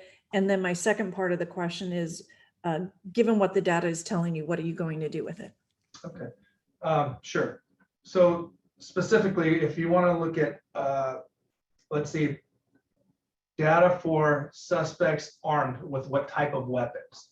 What we're seeing for our officer-involved shootings is almost every year that we looked at from 16 on, we're seeing over 50%, last year being 58%, suspects are armed with firearms.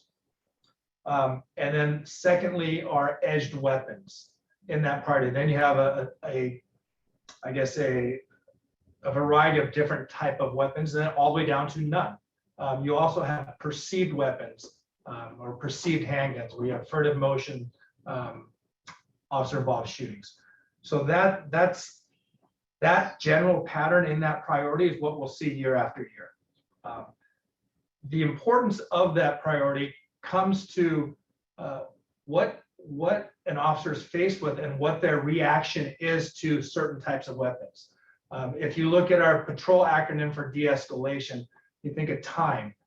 When somebody's armed with a firearm and it's presented in front of the officer, regardless of the distance becomes a significant factor and it reduces time. So if somebody has a firearm and they're 10 feet away from you versus 45 feet away from you, there's not a substantial difference in the time that you have to react, as opposed to if somebody has a impact device like a baseball bat and is 10 feet from you versus 45, 50 from you, it would afford the officer more time to try different de-escalation techniques before reacting to the threat.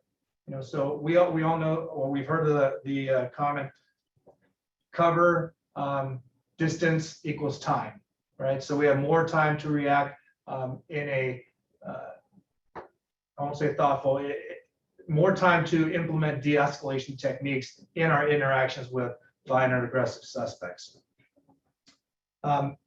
As it relates to, as the data relates to mental illness, if you look at our officer-involved shootings in 2020, you can see that out of 31 suspects that were involved in a OIS, 6 were perceived to have mental illness. That's about 19%. And then you look at from 2016 to 2019, those suspects that were perceived to have mental illness were about 23%. So fairly close over a 5-year period.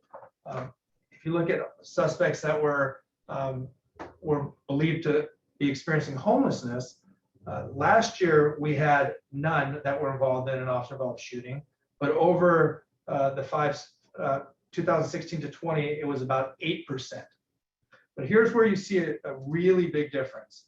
So we don't have the 2020 numbers in total for those that we believed to be under the influence of a controlled substance. But when you look at the time from 2016 to 2019, 84% of those individuals that we're involved with were believed to have been under the influence of something. So these are small numbers because we're dealing with just OISs, but it makes a point that well, I won't conclude, but it appears that the data shows that those under the influence of a controlled substance seem to be pose a greater threat to us that leads us into an officer-involved shooting. Now, those are for OISs. If you look at non-categoricals for the same time periods, so in 2020, those perceived to have mental illness, we're at 31%. But you look at the 5-year average, and you're at 31%. If you look at those individuals that were perceived to be under the influence of drug or alcohol, we are 39. And over the 5-year average, we're at 41%. So still fairly close. And then those individuals that are experiencing homelessness, last year was 34%, and the 5-year average was 31%. So when you go now into the non-categoricals, you don't see that big difference or the disparity for those people that are under the influence. All that to say that the larger numbers seem to flatten out this curve or the disparity. All of these categories, mental illness, homelessness, and substance abuse or under the influence, are things that our de-escalation techniques and our current and ongoing training address for our officers, our frontline folks, to how to deal with individuals in those circumstances. We have our mental health intervention training, we have our FTO schools, we have our de-escalation in almost all aspects of our training. So that's kind of the broader, larger picture, and how our training impacts or is desired to impact these numbers. Thank you, Chief Choi. That was what I was getting at, is how to analyze the data in a way to inform the priorities of the department going forward, and training and de-escalation is effectively the answer based upon your review of categoricals and non-categorical use of force. So I appreciate that that analysis. Let me open it up to my fellow commissioners. Questions on the annual use of force report, commissioners?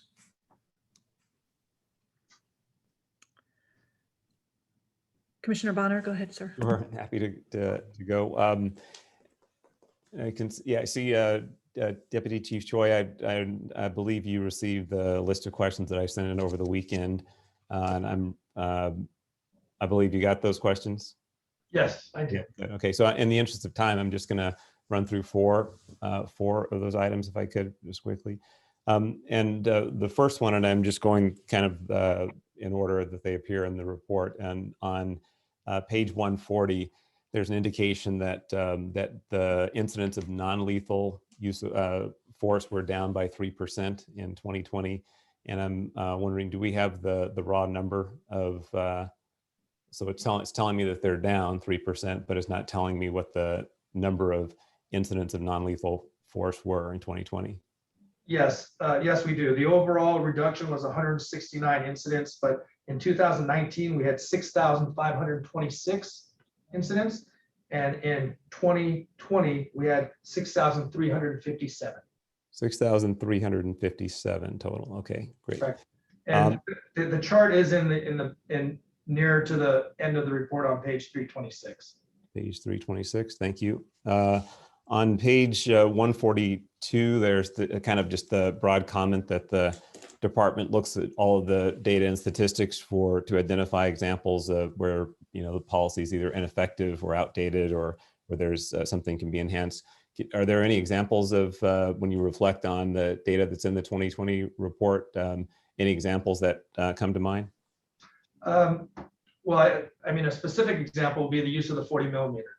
We saw a slight increase in the use last year, and I think that's one of the only categories in the less lethal that we saw the increase in use. But in reviewing some of these incidents, we saw the accuracy of the device could be impacted by somebody wearing a face shield. So when somebody has a face shield down, they can't properly shoulder the firearm, and they may impact somebody or an unintended target. So the training is now developed to ensure that the officers have their face shield up, they're properly getting sight alignment. We also looked at the beanbag, and we saw that the effective range was, well, we determined that the effective range was better at 30 feet as opposed to 45 feet, and we updated the policy to show that. So these are steps that things that we've identified and steps we've taken to ensure that we are being more accurate, and that the devices are being more effective, and that we're protecting those that need to be protected, including our officers and the community, with these changes in policy.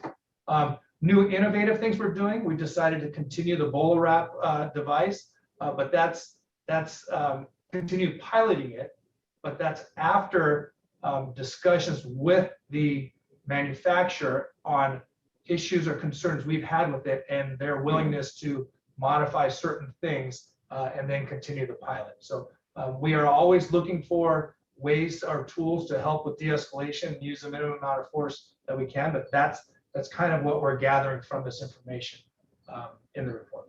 Yeah, so I appreciate the one thing I want to clarify in this regard is that the language that I'm referring to indicates that you review the statistics in the report in order to come up with or find areas that may need to be addressed or new ideas. So to me that's a little different than reviewing video and things of incidents that it sounds like where you may have saw some issues with the 40 millimeter versus taking all the data and statistics that's now before you relative to what to 2020, and then from that making some judgments about things that might need to be adjusted based on the statistics. So is the innovative and the innovation and the adjustments, are they based on stepping back and looking at the broad statistical overview, or are they more incident based?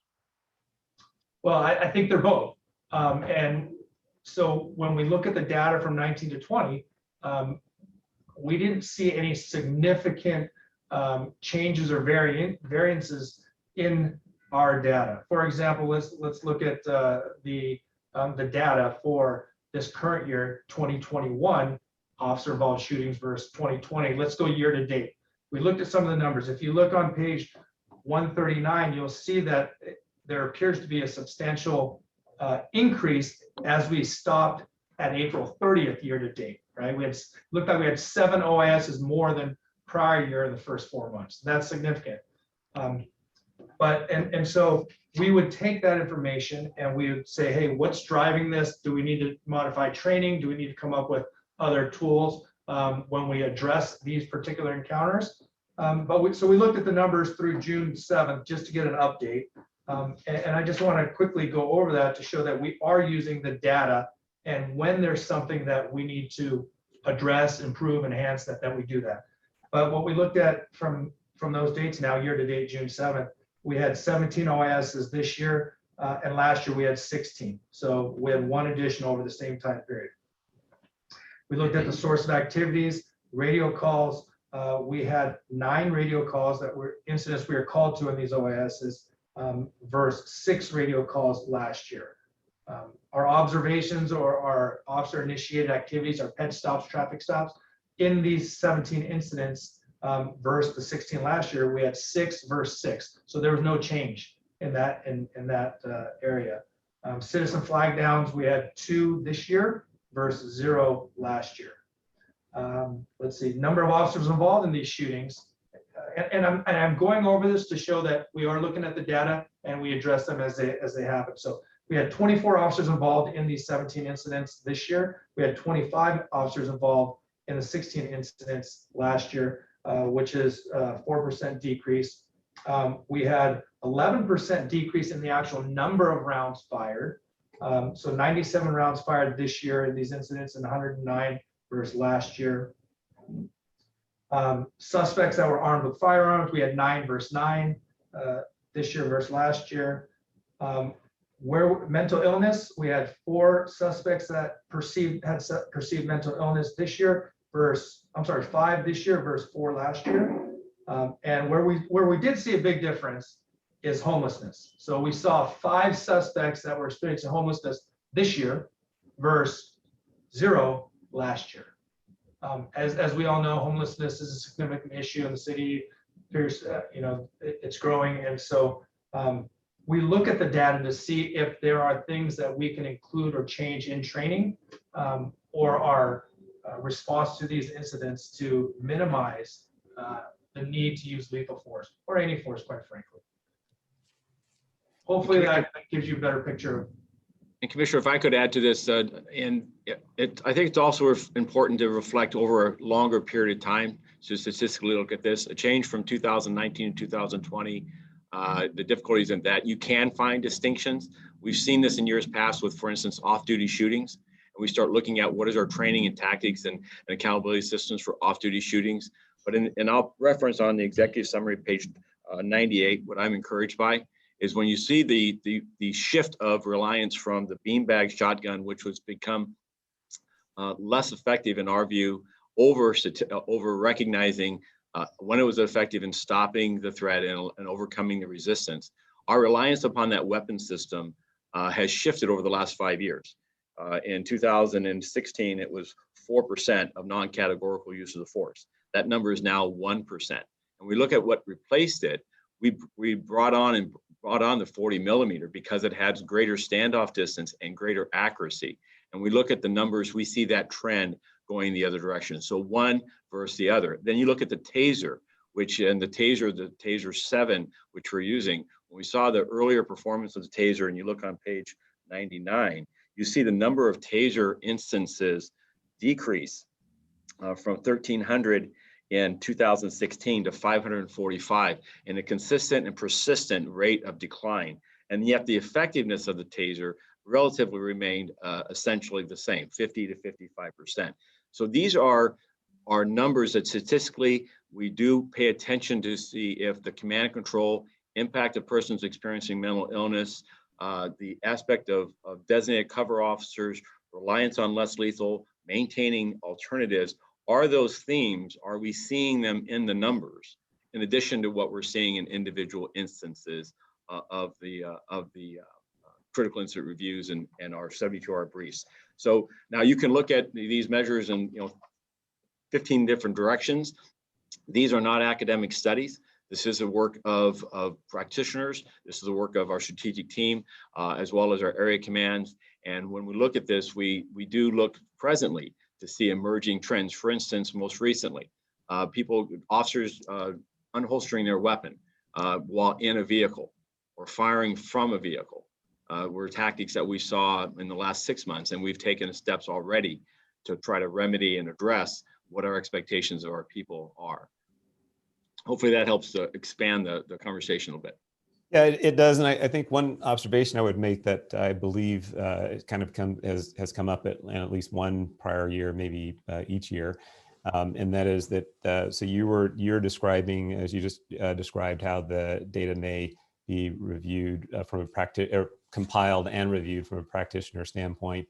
Now, when you think about the data that comes to the commission, so from the oversight standpoint, one of the things I think that, at least just speaking for myself personally, still struggle with is context and meaning behind a long series of data points. So, and one reason for that, I think, at least as I look through in this year, is that in this profession, there really isn't, as far as I'm aware, any particular benchmark that says, oh, here's how many officer-involved shootings there should be each year. So then in an oversight standpoint, we can look and see, oh, it went up or it went down, and we know that there's an issue. Well, there's no real benchmark that says, here's how many there should be.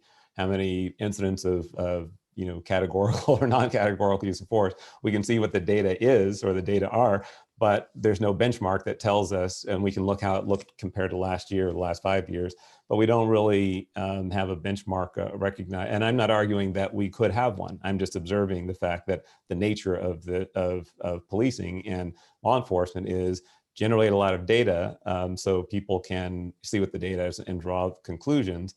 But there's a little difficulty really in attaching meaning to it because of what I'm describing, where there is no recognized benchmark as to what any of these particular items ought to be. So in any event, we'll continue to reflect on that challenge. Just moving on it, we did want to also then go on to the question on page 147. There's a discussion of the 2016 through 20. And when you look at 16 through 20, field detentions were the second largest category of OIS incidents. And the question there is there in the report that I missed somewhere where there's some similar metric that tells us how many, how this looks relative to the categorical use of force and the non-categorical use of force? Yes, Commissioner, there is. So we break out all the different categoricals from animal shootings, unintentional discharge, in custody deaths, carotids, Leary's, head strikes, canine contacts, and that's on from pages 226 through 309 of the report. And then the non-categorical breakdowns are on page 330 and 331. But we do break those out. Okay. So, and I'll take a look at that, but is it, clear enough that you can just tell me like right now, what was, when you look at that period, how many categorical use of forces resulted from a field detention, and how many non-categoricals? Yeah. Commissioner, this is Kevin Williams. I'm happy to answer this. So I looked at the categorical uses of force other than OISs between 2016 and 2020. Those numbered 141. And of those, 24 sourced from observation activity, so only about 17% versus the 35% you saw in officer-involved shootings. On the other hand, radio call activity accounted for 54 of those categorical use of force incidents, which is about 38%. When you look at non-cats over the same period, from 2016 to 2020, there were a total of 10,687. Of those, 2,897 were sourced from observation activities, which is about 27%, while 6,141 were sourced from radio calls, 57%. So other than your officer-involved shootings, the main source of activity for non-cats and categorical uses of force tend to stem from radio calls or directed activities. And again, give me those page numbers again, please, quickly. Was it 226 to 309 was the categorical, and 330 to 331 was the non-categorical? Correct. Right, got it. Okay. And then the last question was also about there's information that's broken out by bureau, and I know that the 4 bureaus in OO, but is the department yet tracking use of force relative to transit services bureau, and also are you now or will you be tracking any information relative to the CSPB bureau? So Commissioner, we do track those use of forces, but they are tracked by geographic area and geographic bureau, for the 4 geographic bureaus, not by those specific details. We have that data, but that would be a hand search, and we can get that information for you if you'd like. Yeah, I would like, and so somewhere if you can, just reach out or something, I would like to get some understanding of at least what the snapshot looks like. Will do. All right, appreciate that. Thank you. Thank you, Madam Chair. Thank you, Commissioner Bonner. Other questions from commissioners on this report? See none. I have a question. Oh, sorry, Commissioner Kalancha, I didn't see. Thank you. No worries. Pretty quick question. I'm wondering if there is any way to track on the non-cats or any complaints as a result of the non-categoricals, so that at some point we can do some sort of analysis. I don't know what it would lead to, but I'm just wondering if there is an incident and a complaint is made, if that at some point we can kind of connect those. Is that possible to do for future reports? Well, anything's possible. Can I report back to you on just the feasibility of that? I would hate to commit to something that we have to do 1,000 individual searches, but if we can connect 2 databases, then possible, yes. So they're separate databases. Yes, I'd like to get back to you on that. But do you understand the importance of it? I'm just trying to figure out if it's something that's worth even like searching through. But as far as I'm concerned, it is. If there's I saw that most of them were the non-cats were like use of like maybe when they're getting the handcuffs on or whatever, right? I'm wondering if there's complaints generated from that activity. Does that make sense? Yes, and I can tell you there are some complaints associated with use of force incidents, and some of them may be directly related to the force used. Others may be related to allegations of unlawful detention. So that's where it gets nuanced, and I just want to make sure that we're able to provide what you're asking for before we can. Okay, now I'm more interested. Yes. So I would love to hear how we can connect those data points. Absolutely. We'll work on that and get back to you. Okay, thank you. Thank you, Commissioner Kalanche. Any further questions from commissioners? Chief Choi, I would ask the data requested from Commissioner Bonner be given to Mr. Tiefenk so he can distribute it to all the commissioners. And of course, Commissioner Kalanche's request with respect to complaints, my guess is Chief Marino, or now I guess Chief Rinkunis, in the database is maintained by his team. They might have that, whether they can be correlated is a different issue, but at least the complaints that derive from uses of force, categorical and non-categorical, I would think would be able to be generated. But we'll look forward to that report back. So thank you for that, Chief. And Ms. Barber, if I could ask you also on and I neglected, and the last presentation, the presenters had a PowerPoint that did not get, I don't think the commissioners saw that. If you could ensure that gets distributed to all the commissioners due to the technical difficulty. So I think that concludes all the report backs being requested. And on item C, there is no board action that is needed or indicated, but I will officially close that matter out for us at this point. And we will. I did have a question to the chair. Sure, go ahead. Yeah, the question is, and this was the process, if you remind me, I think that this was referenced on the agenda last week, and I believe there was the public was invited to comment. And just the question, is there anything else we're expecting in that regard? I've read through a number of the emails that have come in the last 24 hours with some comments relative to the report, but is there anything else that we should be expecting to hear by way of public comment? No, that concludes it. The public has had 2 weeks and 2 public comment periods at different commission meetings to comment on the report. And then I appreciate that. I also just thought another question I did mean to ask of the chief, and that is in terms of this report, we talked here this morning about how some of the information is utilized internally. And does the department take this information and take the conversation to any other partners or stakeholders or others? And if you could comment on that, part of it, I'd appreciate it. In terms of who else do you think, and just be specific, for example, I could make a case that, some portions of this ought to be presented to some elements of the public health community, that people ought to understand, kind of people who are in the mental health business should understand what that picture looks like relative to, the persons experiencing mental health, the homeless population as well. So do those constituencies get full, airing of this data, or is it upon, just kind of upon request, if you will? Well, we posted online, but we also distributed this to all the LA County police chiefs, to all of our elected officials in the city and to the county, including the sheriff and the DA, and then to major city chiefs, California chiefs, and Police Executive Research Forum and IACP.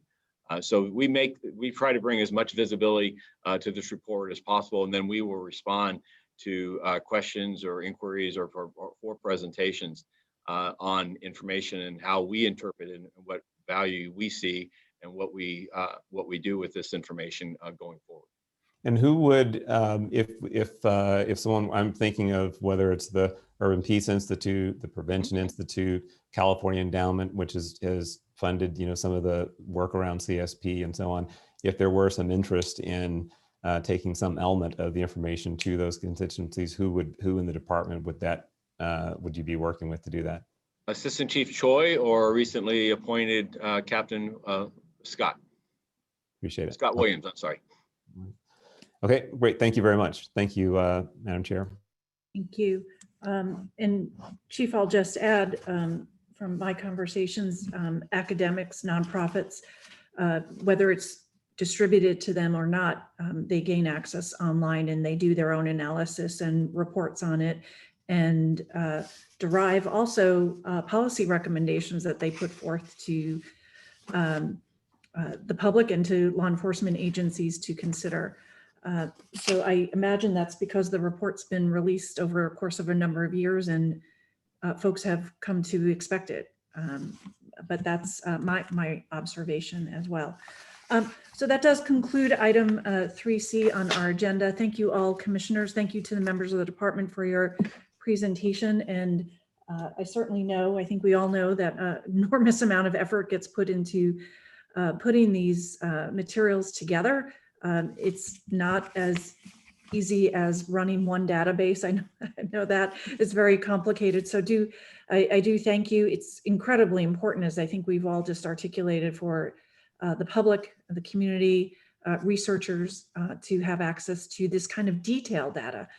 And from looking at other departments, and I can't say I've done a true review of every department, I've yet to find one that provides as much data and detail as I've seen in this report. Of course, that doesn't mean more data is not important. We can always take it to the next level, but I do want to acknowledge that and the amount of work that goes behind it. So thank you all so very much. That concludes our regular agenda, and we'll now go into closed session. Madam Secretary, would you take us into closed session, please? The Board of Police Commissioners will now recess into closed session to discuss agenda items 4A1 and 4A2 in accordance with Government Code 54957. Thank you very much.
Well, thank you. As soon as we have 3 commissioners back, our Inspector General, and as soon as we have our acting executive director, will do a readout of the cases.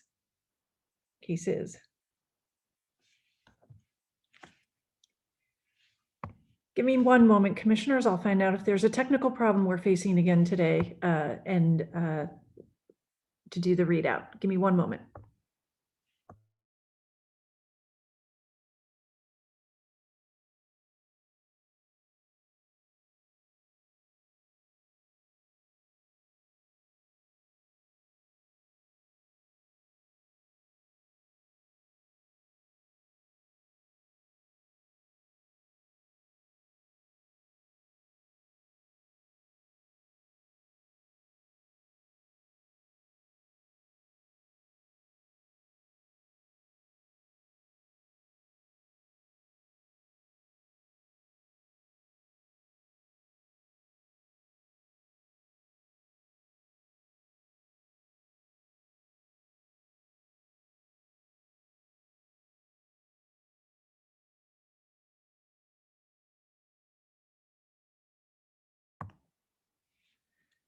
Thank you, commissioners. The board secretary is going to do the readout for us.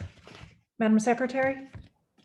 In closed session, item 4A1, in custody death 031-20 was discussed, and the recommendations were adopted as follows by a vote of 4-0. As it relates to tactics, administrative disapproval, 1 Sergeant 1, tactical debrief, 4 Police Officer 2. As it relates to drawing, exhibiting, in policy, no further action, 2 Police Officer 2. As it relates to non-lethal use of force, in policy, no further action, 4 Police Officer 2. Item 4A2, use of deadly force 043-20 was discussed, and the recommendations were adopted as follows by a vote of 5-0. As it relates to tactics, administrative disapproval, 1 Police Officer 3, 3 Police Officer 2, tactical debrief, 1 Sergeant 1. As it relates to drawing, exhibiting, out of policy, administrative disapproval, 1 Police Officer 2. As it relates to lethal use of force, out of policy, administrative disapproval, 1 Police Officer 2. Thank you. Thank you, Madam Secretary. I appreciate that. And just so that the record is clear, Commissioner Briggs was not present on item 4A1. He was, however, present on item 4A2. With that, I will move that we adjourn. Is it second? I'll second. Thank you, Commissioner. All in favor, please say aye. Aye. Aye. Aye. And Commissioner Soboroff indicated a yes. With an opposition, no, it passes. We will stand adjourned until the next scheduled board meeting. Thank you very much, commissioners.